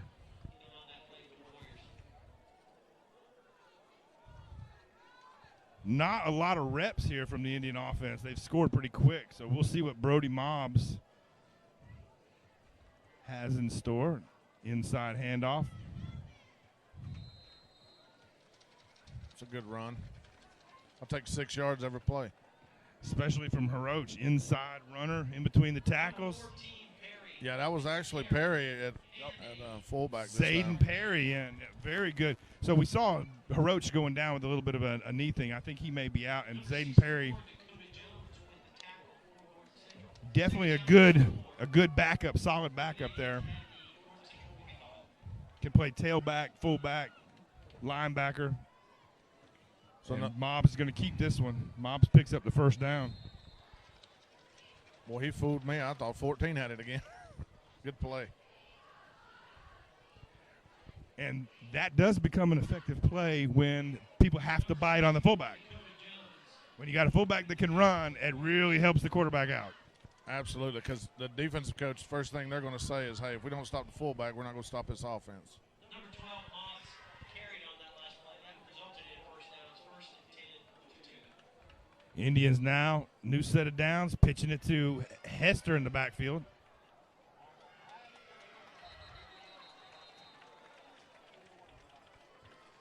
That was Lester, LaShawn Lester with the carry. Number 35, Hammock leads the Warrior tacklers. Hammock and a slew of Warriors there to stop Lester after about a 3-yard gain. Got to get a little better fire off the right side of the line of scrimmage on this next play. 3-yard gain, second down and 7 at the Gordon Central 34.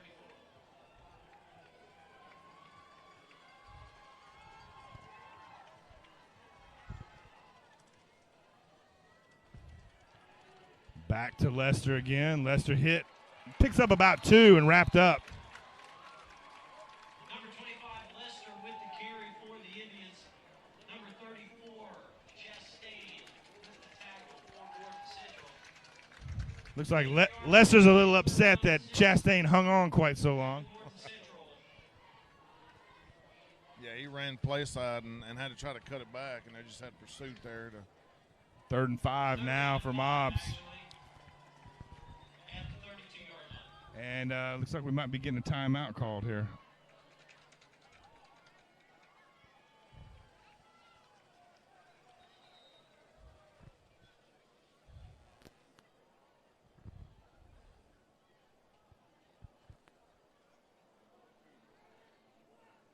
And it looks like there isn't a timeout. I'm not sure what that was about. No timeout called on the field. That's interesting.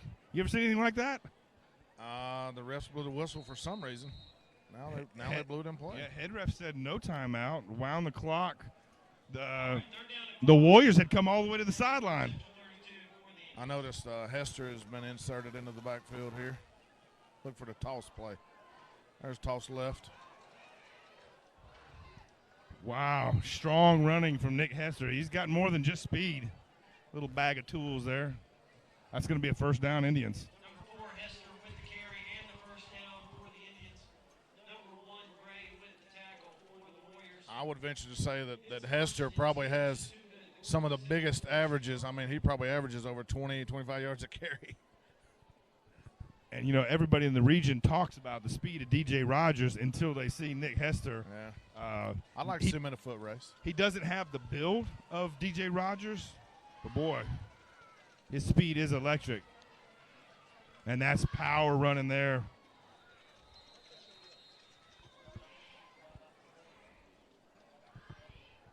Number 25. LaShawn Lester can move a pile. I noticed number 8, Hirosh, out there leading the way again. Boy, he's a tough one. At least he's back in there. That last injury, both his shoulders now banged up, both his knees now banged up. I mean, fullback, that's just a battering ram position. Take you an ice bath. If you've seen his daddy, you know. Oh, I know exactly who he is, yeah. Sister's tough as nails, too. The sister will hammer the ball, too. And he's going to the air. And this was picked off. He's got it going down the sideline. Mobbs looked for Jalen Johnson. Pass attempt by number 12, Mobbs, is picked off. Threw it a little bit behind him.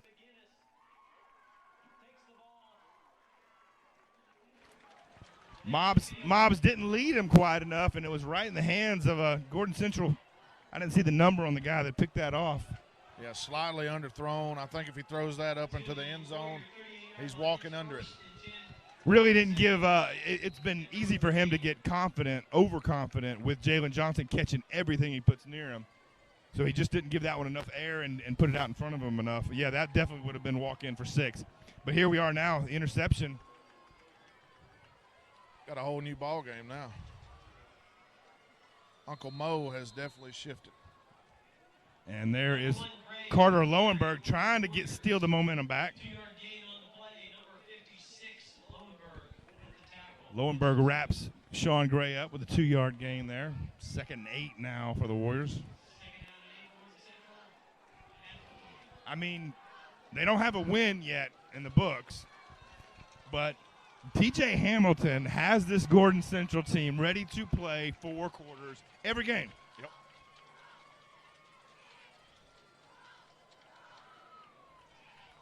Looked like that may have been number 5 on that carry. Yeah, he had the big run a while ago, and I think they went back to him a couple times. That's correct. Braxton Carnes picks up a few there. It's a big down for both teams right here, 3rd and 4. And I got to say, the momentum going the way, it's 2-down territory for the Warriors. They're going to. Possibly, yeah. Sean Gray. That was a hold in the backfield big time. And no call on the hold, and Carnes picks up the first down, brought down by. Yeah, number 10, he's out there trying to put his jersey back on.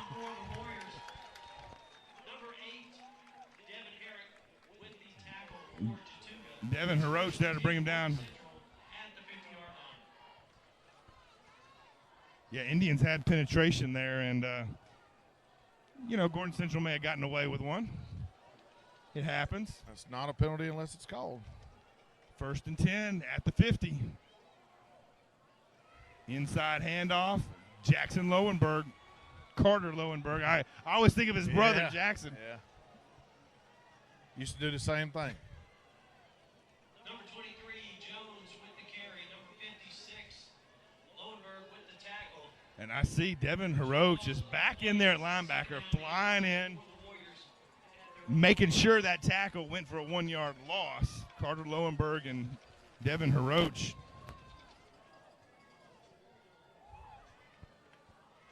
And the reverse is not going to work.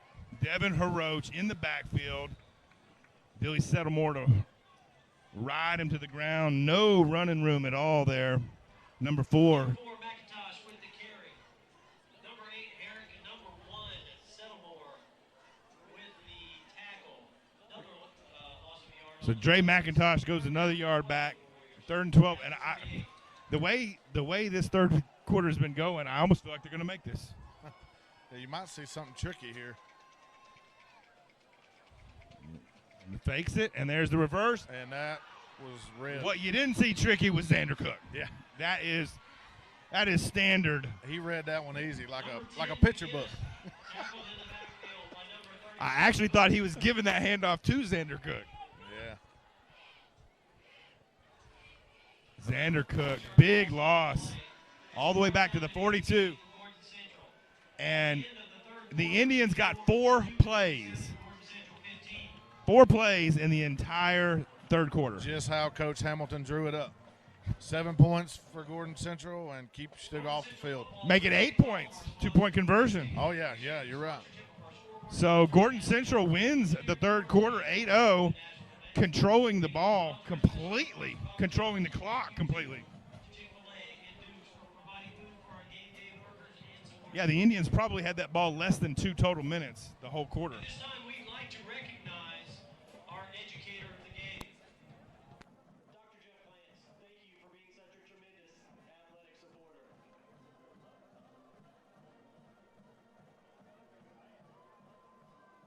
It's time to see who won Split the Pot this evening. So dig in those pockets. Purses and fanny packs, Mr. Wiley. Today, your winning number is 738458. Again, that winning number is 738458. So just to clarify, 7 plays for the Indian offense, 31 yards of total offense, and an interception. That's the net of their third quarter This is interesting. First time I've seen this all year. You got LaShawn Lester back to return the punt. Which means the Indians may be treating this as a fake punt and coming after him. I got you. You got two guys about 10 yards off the line of scrimmage. And I'm going to guess that's Burdick and Mobbs. It was. And Lester's going to let this one roll. I just feel like instead of the 20, they're down on the 11-yard line. Punt by number 6, Shaw. Is down at the Chattooga 11-yard line. It's first and 10 Indians. So the Indians have managed 27 points in the second quarter, but shut out the first and third quarters. Well, in their defense, they did have a drive going, and they threw the interception, so it could have been points there. But yeah, it's steady moving there, and it was a nice return on the kickoff from Hester. And the scoring drive was aided by a few Indian penalties as well. Absolutely. It's going to be interested to see how the Indians respond. And really, this is the tale of the game. How do the Indians respond to being in a battle against what they saw as a lesser opponent?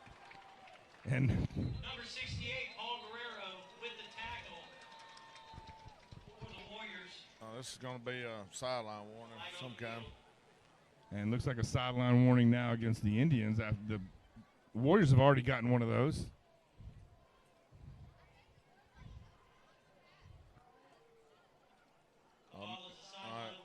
No warning this time. They're going to mark off the yardage. I guess the Indians don't get a warning. I think I might remember one early in the game. They got a sideline warning, and now. Well, the sideline. The officials over there, they're taught if they're bumping into somebody, then the team's in the wrong. I mean, they don't even. No, and I totally understand that. If the official is trying to move down the field and hits a coach or a player who's standing out on the field of play, that's not going to be good. Second and 15. Oh. Was that Zayden Perry? No. No, that was Lester. And LaShawn Lester. Number 11, Skylar Hill, with the tackle for the Warriors. And the 25. LaShawn Lester coming off. Look. Lester had made with the carry for Chattooga. A couple flags on the field. Feels like Lester feels like the other teams, the opponents know that his legs are a little banged up, and they hold on to their tackles. They kind of roll with the ankles. I've heard complaints from him about that, but that reaction there is going to be trouble for the Indians, and I believe we could have some lingering repercussions from that one.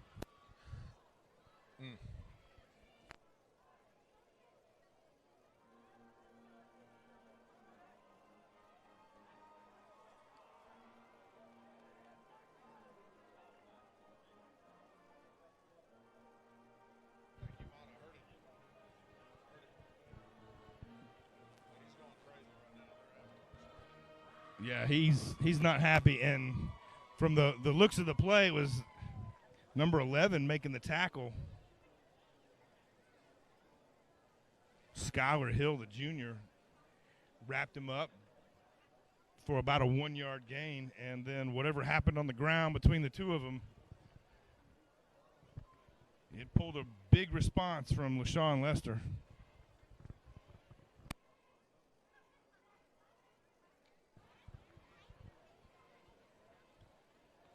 And Indians, and there's the penalty, dead ball, personal foul, unsportsmanlike on both teams, offsetting penalties. Okay, so maybe they did catch whatever happened. Yeah, I think that the refs did see that. Two personal fouls, one on each team, and an unsportsmanlike conduct against Chattooga. After the penalties, the ball will be placed. So it looks like the officials saw what happened, and we're already going to flag it, and then had to flag Lester slinging his helmet. And honestly, that was handled correctly by the officials. All right, second down Yeah, no complaints there. for the Indians. At the 8-yard line. Second down and 13. Mobbs under center. Hester now in the backfield. And there's the toss to Hester. Just looking for a block, and he's outside. Wish that they didn't do what they just did. Yeah. Because he's going to be, oh, what is that right here? It looked like Brody Mobbs got snatched. It looks like this may be against number 5. Braxton Carnes got a hold of Carnes got a hold of somebody way behind the play. Looks like it was Xander Cook. Yeah.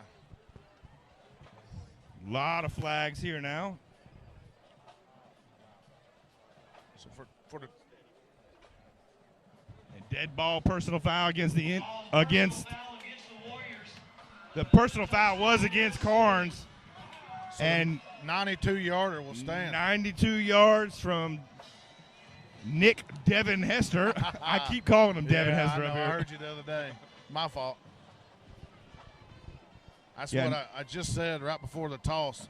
They may have wished that that Lester was still in there. Yeah, Nick Hester still got the fresh legs, and the 92 yards there is going to be a touchdown for the Indians. Getting a little chippy out there. I noticed they're just now putting the points on the board, like the press box was just waiting to the last possible minute. Caroline Hodges looking to start a new streak, and that one is perfect. The extra point attempt by Hodges is up and good with 10:34 left in the fourth quarter. Your score is Chattooga 34, Gordon Central 15. Well, here we are now, 10.5 minutes remaining in the fourth, and a lot of electricity. One of the things that happens with a team like Gordon Central is when they do manage points, they do manage a really positive full quarter like they had here in the third quarter, 8 points, and held Chattooga scoreless.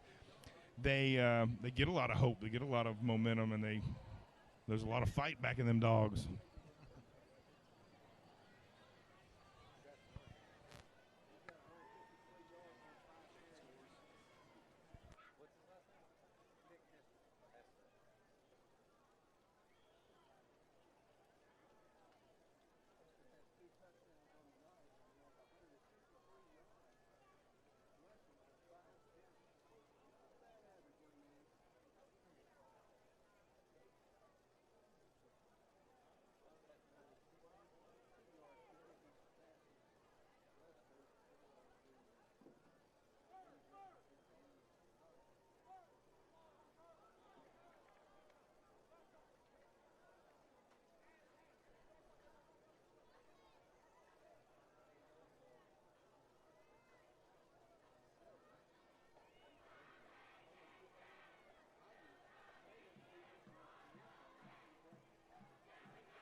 And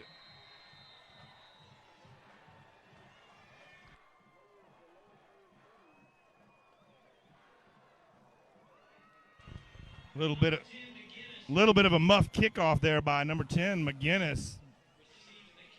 But Carter Lowenberg got down there to wrap them up. So the Warriors are going to be starting at their own 10.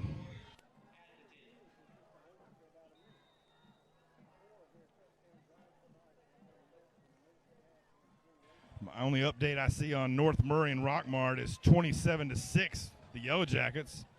And Ringgold up 21-13 over Adairsville.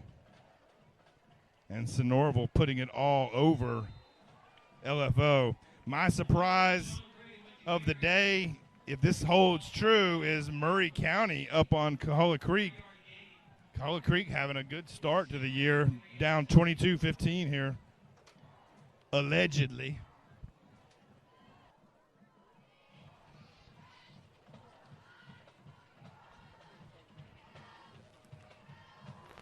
Second short three now for Peyton Wilson and the Warriors.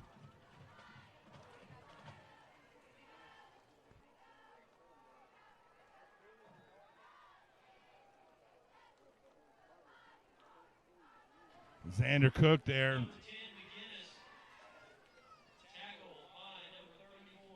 Good lateral movement, sideline to sideline by a defensive end like Xander Cook to force that play, not let Gordon Central ever turn north and south. Ball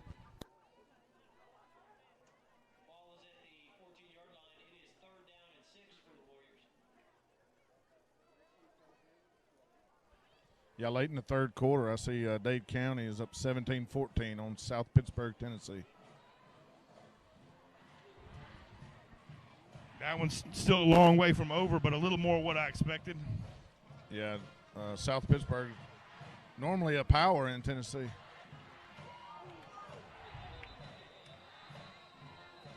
Nick Hester went up to knock that one away. Yeah, I think it collided with a slightly bigger individual. Peyton, pass intended for Peyton Chastain, and they don't have his size and weight listed, but he's a little bit bigger than Nick Hester. Yeah, he's a big guy. 4th and 6 now. That is not what Gordon Central wanted. At 3 and out, they couldn't handle that right now. Burdick back now to field this one with Hester and Mobbs up close, watching for the fake.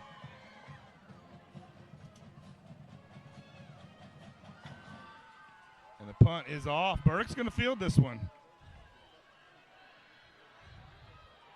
Ball is out. And Burdick turns it over, trying to fight for extra yardage.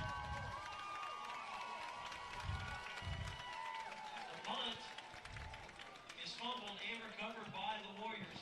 They usually put Burdick in there for the sure hands, and good effort from Gordon Central there to keep swinging for the ball. And while Burdick's fighting for more yards, they punch the ball out. I look at it this way. It's like a 20-yard gain and continue to drive. And now let's play defense again. At least it wasn't a 60-yard punt.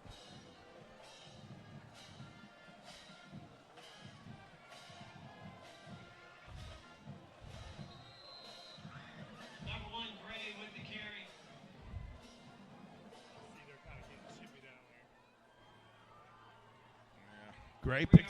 Gray picks up about 3.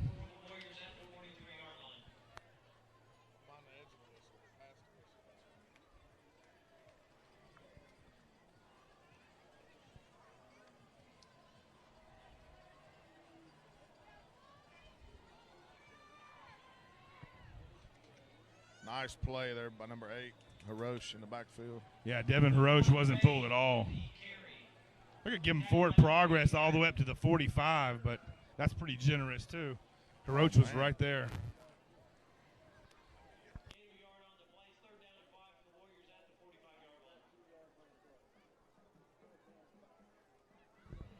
So 3rd and 5 there. Gray tackled at all the way back on the 40, but forward progress, they're going to say made it to the 45. Another big 3rd down for both teams here.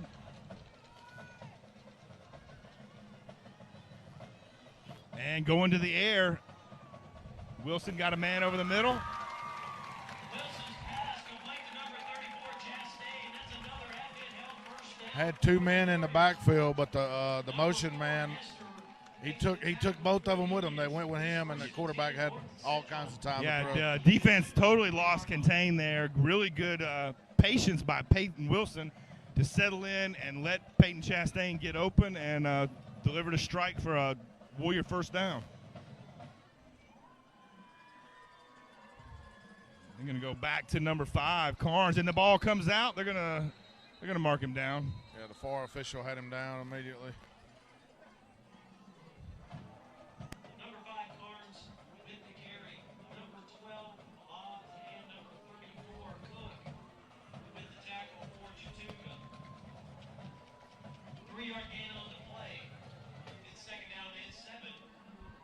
Xander Cook again there, helping make that stop along with Brody Mobbs.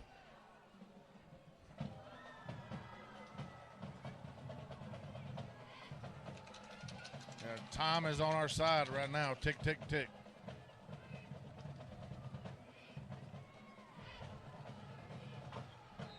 And that's borderline there. With another carry for the Warriors.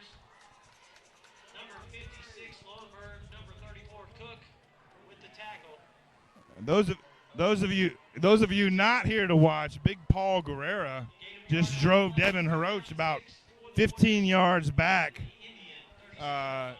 He's definitely trying to contain Haroch on this. Gray with another carry out to about the 32-yard line. I think they're going to mark him at the 33. 4th and short. Number 1, Settlemore with the tackle for Chattooga. It's 4th down and 3 for North Central at the Indian 33-yard line. I can see Guerrero out there calling for the inside. He's follow me is what he's saying. A-gap special, huh? Oh, man. Wouldn't be a bad time to do the play action fake here. It's worked for him. The linebackers are way up.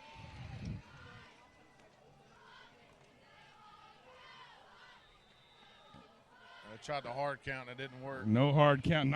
Not a bad choice from Coach Hamilton there. Burn a timeout. You only got 5 minutes left in the game. You're trailing by, 19 points here. Must have. You got to have this in here. And even here where the game does not seem winnable, Coach Hamilton is still coaching to win, coaching for positive plays.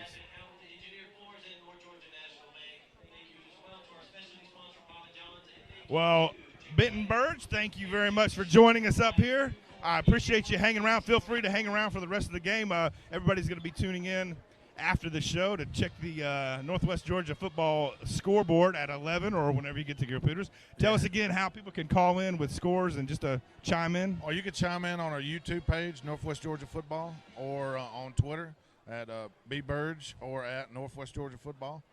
And, anywhere you find a high school football picture, video, whatever, go ahead and share it with us on Northwest Georgia Football. We'll get your highlight and everything on the air on our show. There you go. So you parents and fans filming from the stands and stadiums, you get a good highlight clip. Make sure you post that and tag at Northwest Georgia Football if you want your highlights shared on the scoreboard show. And they're going to the air on 4th down. Almost picked. Good play call. Good play call. It was a little predictable at this point. Nick McIntosh broke it up by Nick Hester. And that turnover on downs. Let's see what the Indians bring out here to try now to establish that they can protect the lead, move the ball, move the chains. Yeah, toss. Put 4 in the backfield, run a toss. It's been a money play so far. I don't mind 14 up the middle neither. I like 14 with the quick hitter. And I believe that number 14, Zayden Perry, is going to have to become a bigger part of this offense as the season moves on here. We talked about it a little before. They have a number 7, Zayden Cook, Xander Cook's little brother. Wouldn't mind seeing either one of them in to carry the load a little in the 4th quarter and demonstrate that they can protect the lead. 15 seniors on this Chattooga team, only 43 players on the roster. That's a huge percentage of your team. Yeah. We're looking at 8 of those are two-way starters, including Caroline Hodges of special teams, who has been, ice cold money on PATs.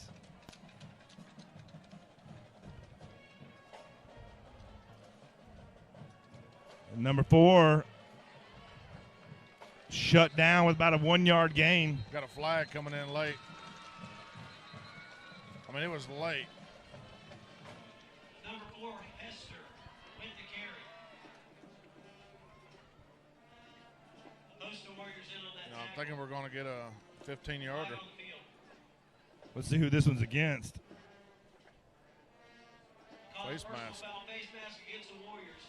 After the penalty, it will be first down for Chattooga. It's going to be an automatic first down for the Indians there.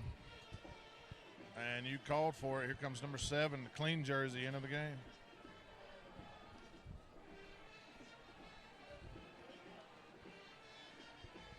The Indians went up to Darlington for one of those combines where they track and measure their performances.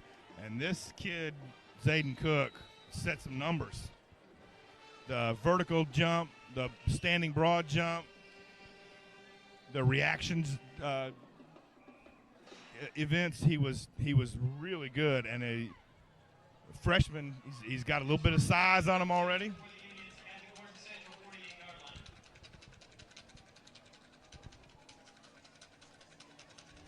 Out there lead blocking.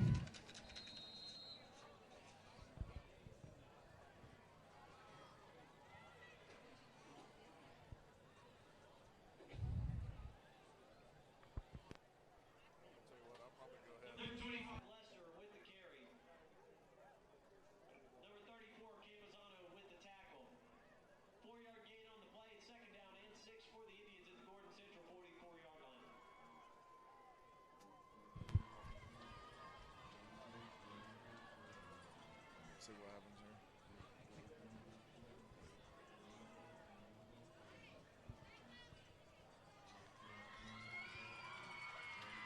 Oh, that would be LaShawn Lester back in the game.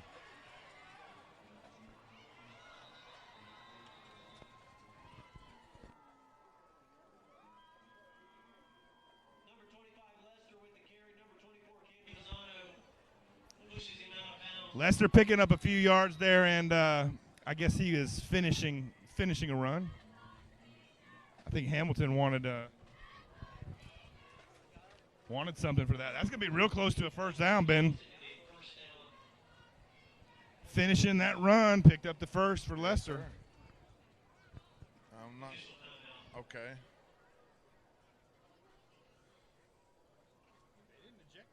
No, there was no ejection. So, I mean, there's no. His helmet came off and sat out of play. I mean, there's no reason why he's not allowed back in. I'm not sure what we're discussing here. Oh, we had a player down. I didn't notice the player down closest to the sideline.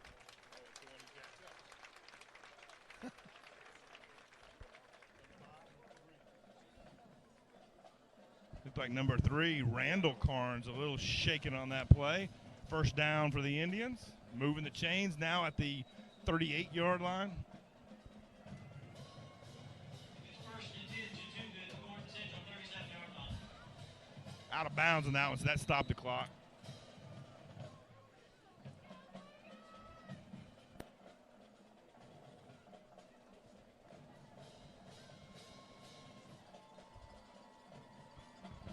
Yeah, the freshman Zayden Cook in there at fullback. And LaShawn Lester. I do like seeing him have the power to run like this in the fourth quarter, but when you're up by 19, I question putting him out there at all.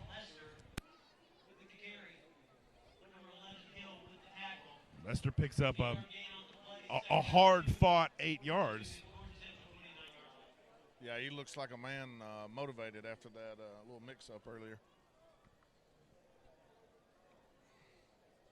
Yeah, I've talked to some of the coaches down from UAB, and they definitely are looking forward to landing him. He's got an offer there, hasn't made a commitment yet, but UAB really wants him. That was excellent what he used the lineman there. Yeah, there he shows not only does he got breakaway speed, not only does he got power, but he has patience to follow his lineman. Jones with the tackle for the Warriors. Number 25, Lester with carry. That play results in a first down. It's first and 10 at the Gordon Central 22-yard line.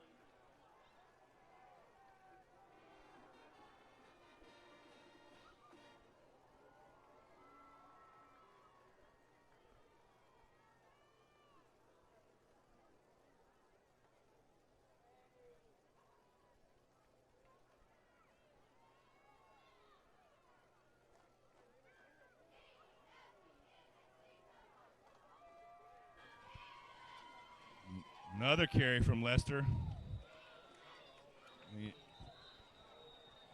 Ball came out, but Lester was down, and there is a flag on the play.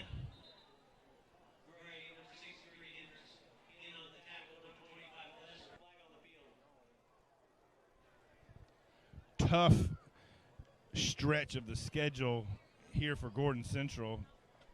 Coming off of Fannin County to Chattooga, next week at Pepperell, The Indians, meanwhile, have the softest part of their schedule, Model, Gordon Central, following up with Coosa. And then comes the meat of their region schedule with Fannin, Dade, and Pepperell to close out the regular season. You know, all the goals they talked about earlier in the year, they're still right there on the table.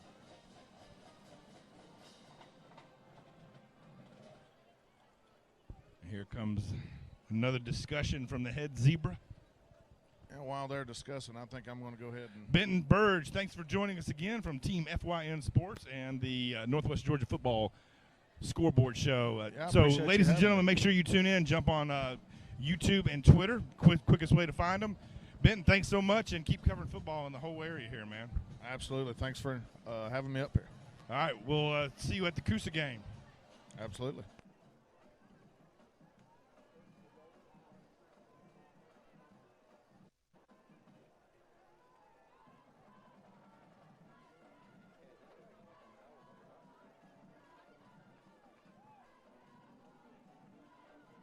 First and goal, Chattooga at the Gordon Central 6-yard line.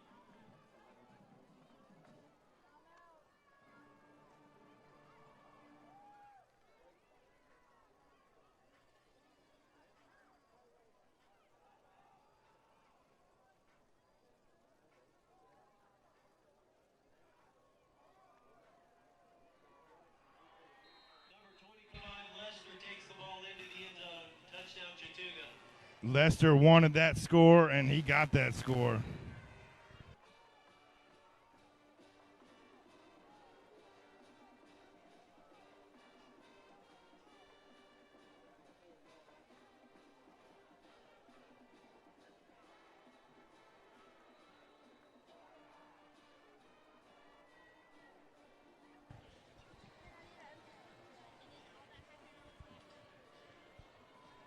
That touchdown is going to make the score 40. And that PAT is going to give us a 41-15 score. Back-to-back weeks of 7 touchdowns by the Indian offense here tonight, 6 scores. And for Caroline Hodges, only 1 missed PAT all season long. Now 19 of 20 is Hodges.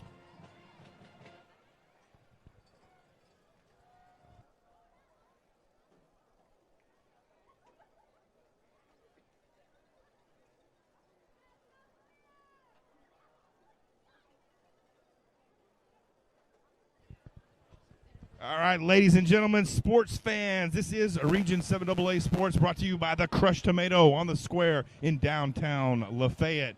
If you haven't had their pizza, then you haven't had pizza. If you're watching, chime in. Let us know where you're watching from. Let us know what you thought of the game and who your pick for MVP is. Kind of leaning towards Xander Cook here tonight. Great defensive performance, but I may give it to the entire defensive line. Billy Settlemore, Carter Lowenberg, and Xander Cook really had a big show tonight. Big offensive performance from Sean Lester, close to the 150, maybe more.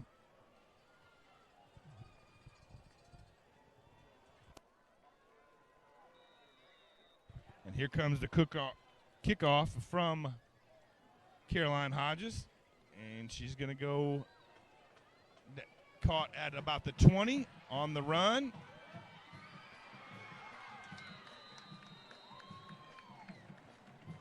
Number 4, McIntosh, takes the ball out to the 45-yard line. It's 1st and 10, Gordon Central. Dre McIntosh with a good return there. Looked like that might have been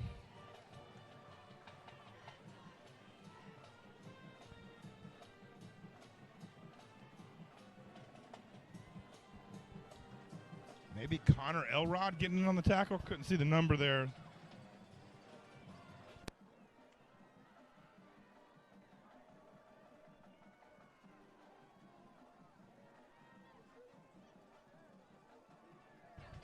And Wilson's going to go deep, air ball, and the Indians are just going to smack this one down. Hester and Mosto are there to make that play.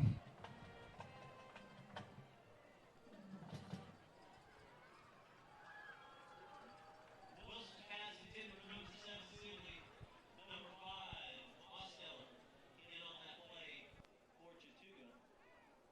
Second down and 10 at the 45 for the Warriors.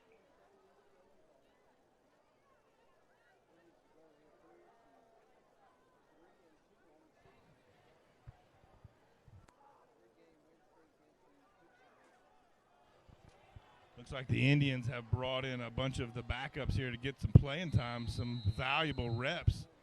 But that is going to be a timeout called for Gordon Central. Timeout for Gordon Central.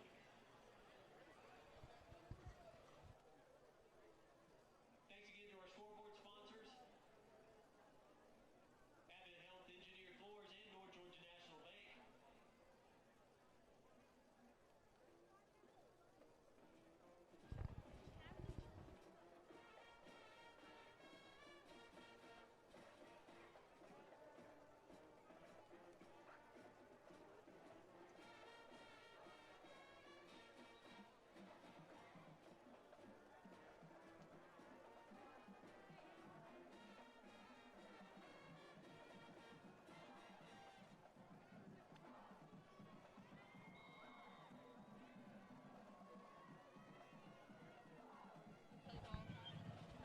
And here comes Peyton Wilson in the shotgun. He's going to go back to the air. Got a man over the middle, wide open. Oh!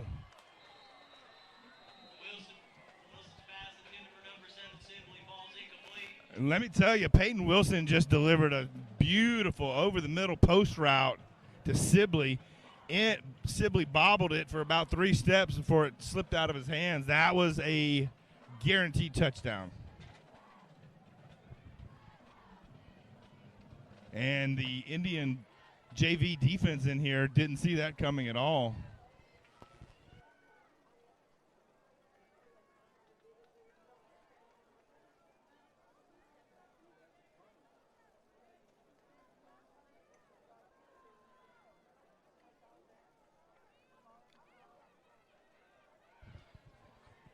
I'm guessing Wilson is going to test the air again. Receivers are running wild, and there's Nick Hester. Hester snatched this one away, and Hester is going to make this a pick 6. So 7 touchdowns last weekend, 7 touchdowns again today for the Indians. Number 4, Hester with the Pick 6. There is a flag on the field, but it may be holding. Wilson had a little extra time back there, so that may be holding on the offense.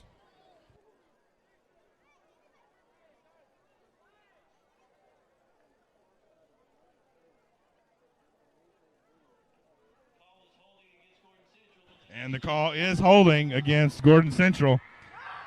So that is 7 scores for the Indians 3 weeks in a row. This pick 6 here from Nick Hester. Big game from Hester.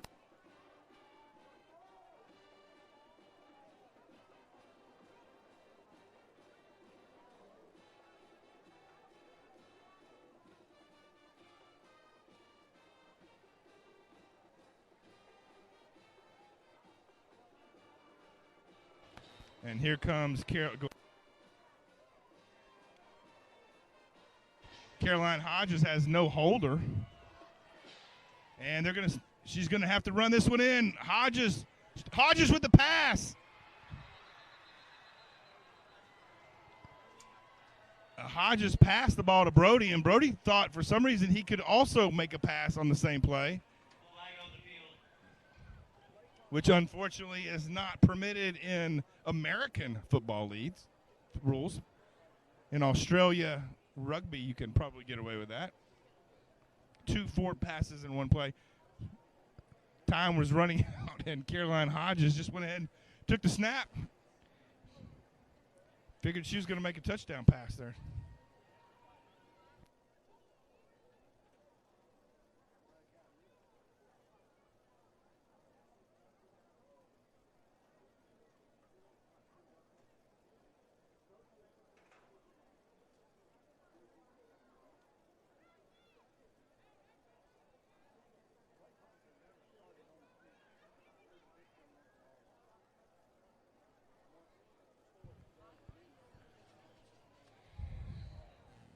See what the call is here from the rep.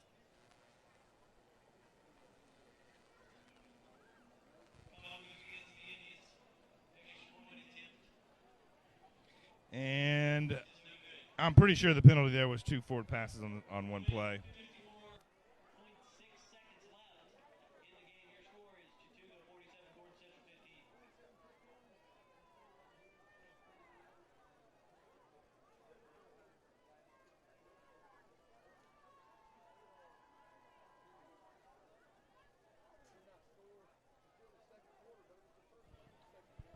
47-15 now the score here, just under a minute remaining.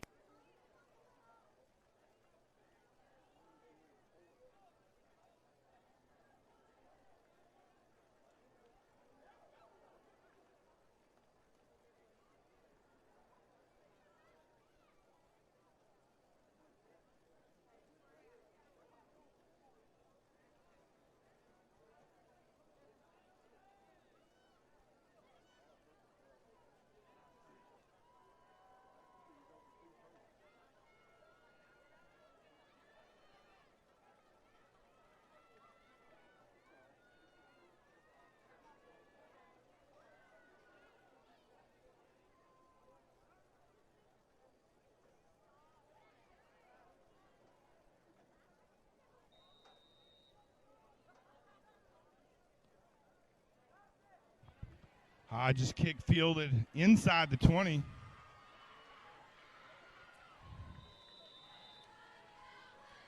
Tripped up around the 40. Dre McIntosh with the return from the 18 all the way out to the 40-yard line.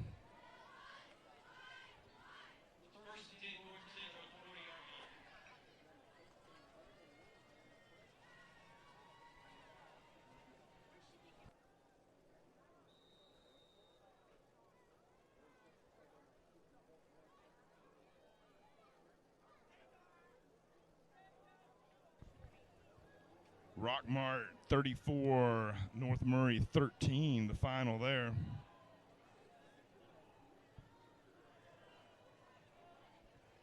And Peyton Wilson going back to the air. Got a man deep, complete. All the way out across the 40. Wilson's pass complete to number 12, Hasten Grady. Ringgold in a close one with Adairsville, 24-19 minutes remaining.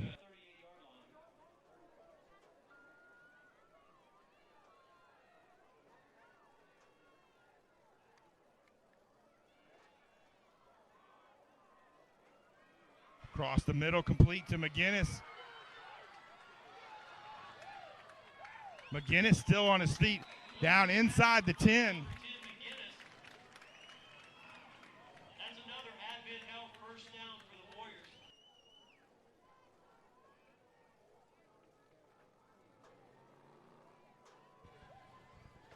This drive really proven what Coach Hamilton has been trying to get his offensive line to buy into.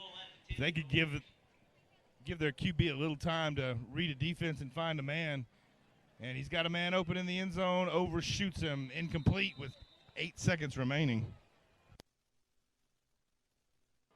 Wilson's pass falls incomplete. Second down and goal. Gordon Central. Last score from Sonoraville, 47-12, the final over LFO. And Cahola Creek coming back 28-22 over Murray County.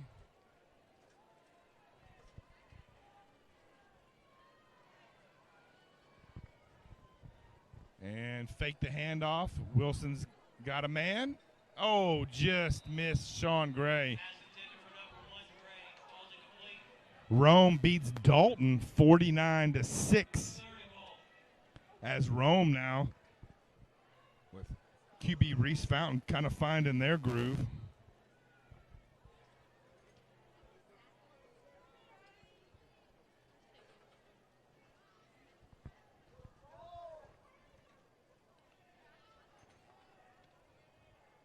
Reports are with minutes remaining, Bowden 30, Gordon Lee 7.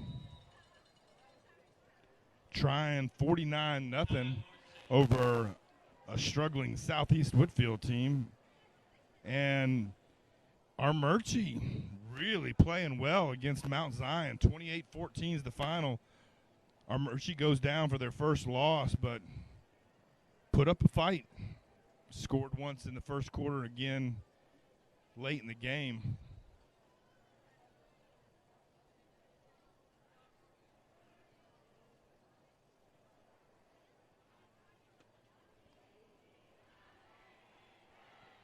Two seconds remaining, time for one play here as the Gordon Central Warriors are sitting at the Indians' 10-yard line. And Coach Peak leaving in the JV squad to try to make this stop. And you can see the size difference here. This Indian JV squad trying to keep Peyton Wilson out of the end zone. Again, the fake. Roll out to the flat, wide open in the end zone. Touchdown on the last pass of the game. He's going to make it 47-21 as the Warriors roll on the PAT team. Number 13, Hedges, Hedges pass complete to number 7, Sidley. Sorry for the confusion. It's been a while the last 2 seconds. Touchdown, Warriors.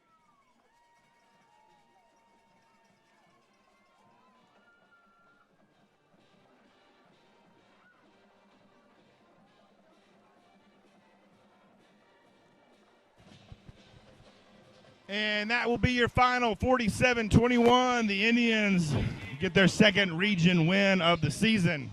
Chattooga 47, 27. Please drive home safely. Unofficially, we've got Nick Hester with 160 yards rushing and 2 touchdowns. Sean Lester with 160 and 2 touchdowns. Rowan Burdick with just over 25 yards rushing touchdown and a receiving touchdown. And a lot of passing yards from Peyton Wilson there as the game was wrapping up. The Gordon Central Warriors going to have well over 150 yards passing here, thanks largely to a big third and fourth quarter, big second half here. Coach Hamilton had his Warriors fighting all 4 quarters, and Coach Peak glad to come out of here with a 47-21 win. The Warriors heading on to face off against Pepperell next week while Chattooga travels to the Coosa Eagles. And we are signing off here at Region 7 AA Sports. Thanks again to Benton Burge of Team FYN Sports for joining us, and everybody that wants to see a good scoreboard show.